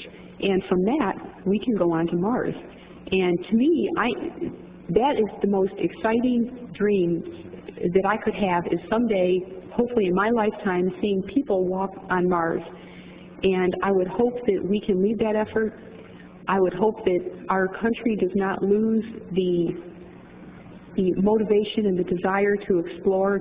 I believe that countries remain strong because we reach out, we learn more by exploring and by taking risks. You know, we don't want to take silly risks or risks that we really haven't studied.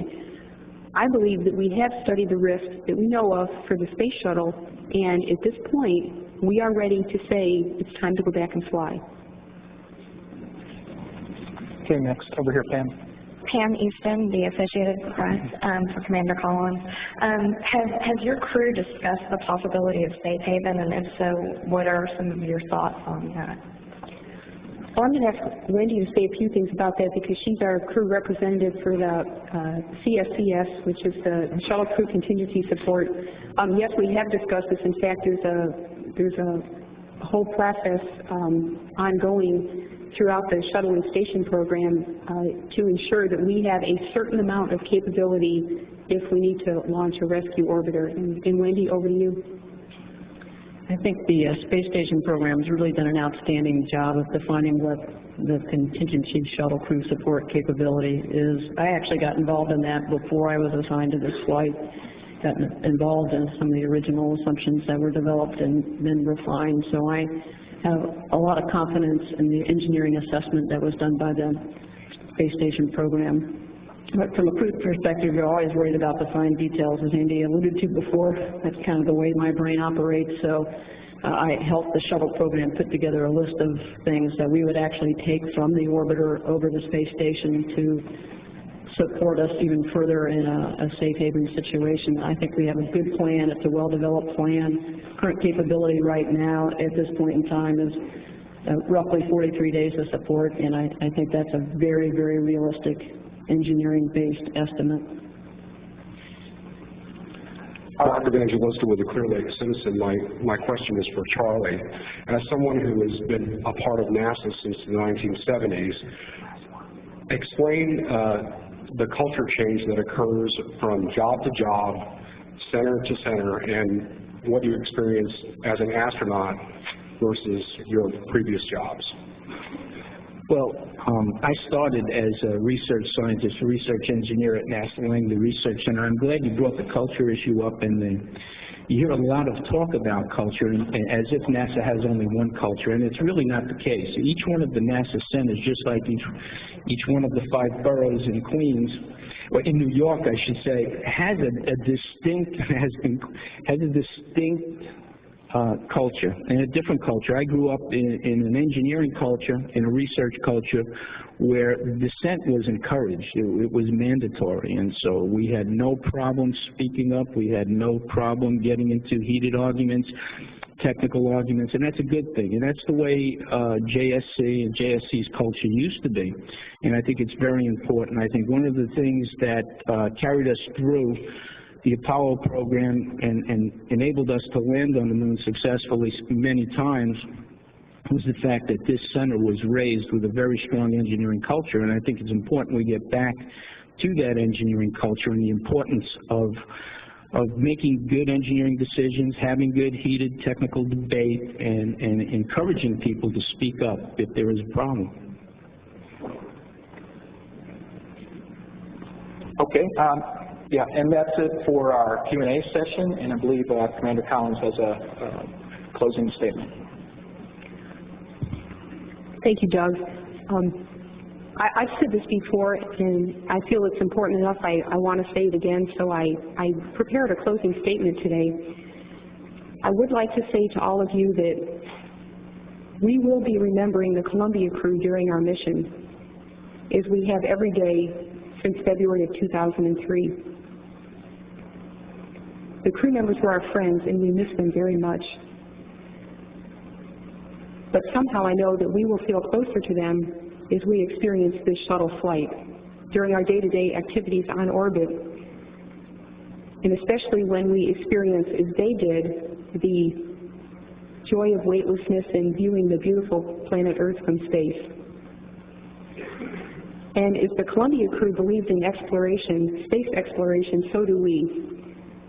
There is a human desire to learn and to make life better on this planet for everyone. In exploring space, whether we do it in low Earth orbit or planetary expeditions, this will keep us, all of us, strong, smart, and humble. The return to flight effort has not been easy, but because of it, because of the work we have done, we are stronger, we are smarter, and we are more humble. And we're safer. And we're proud to be part of this team. Thank you.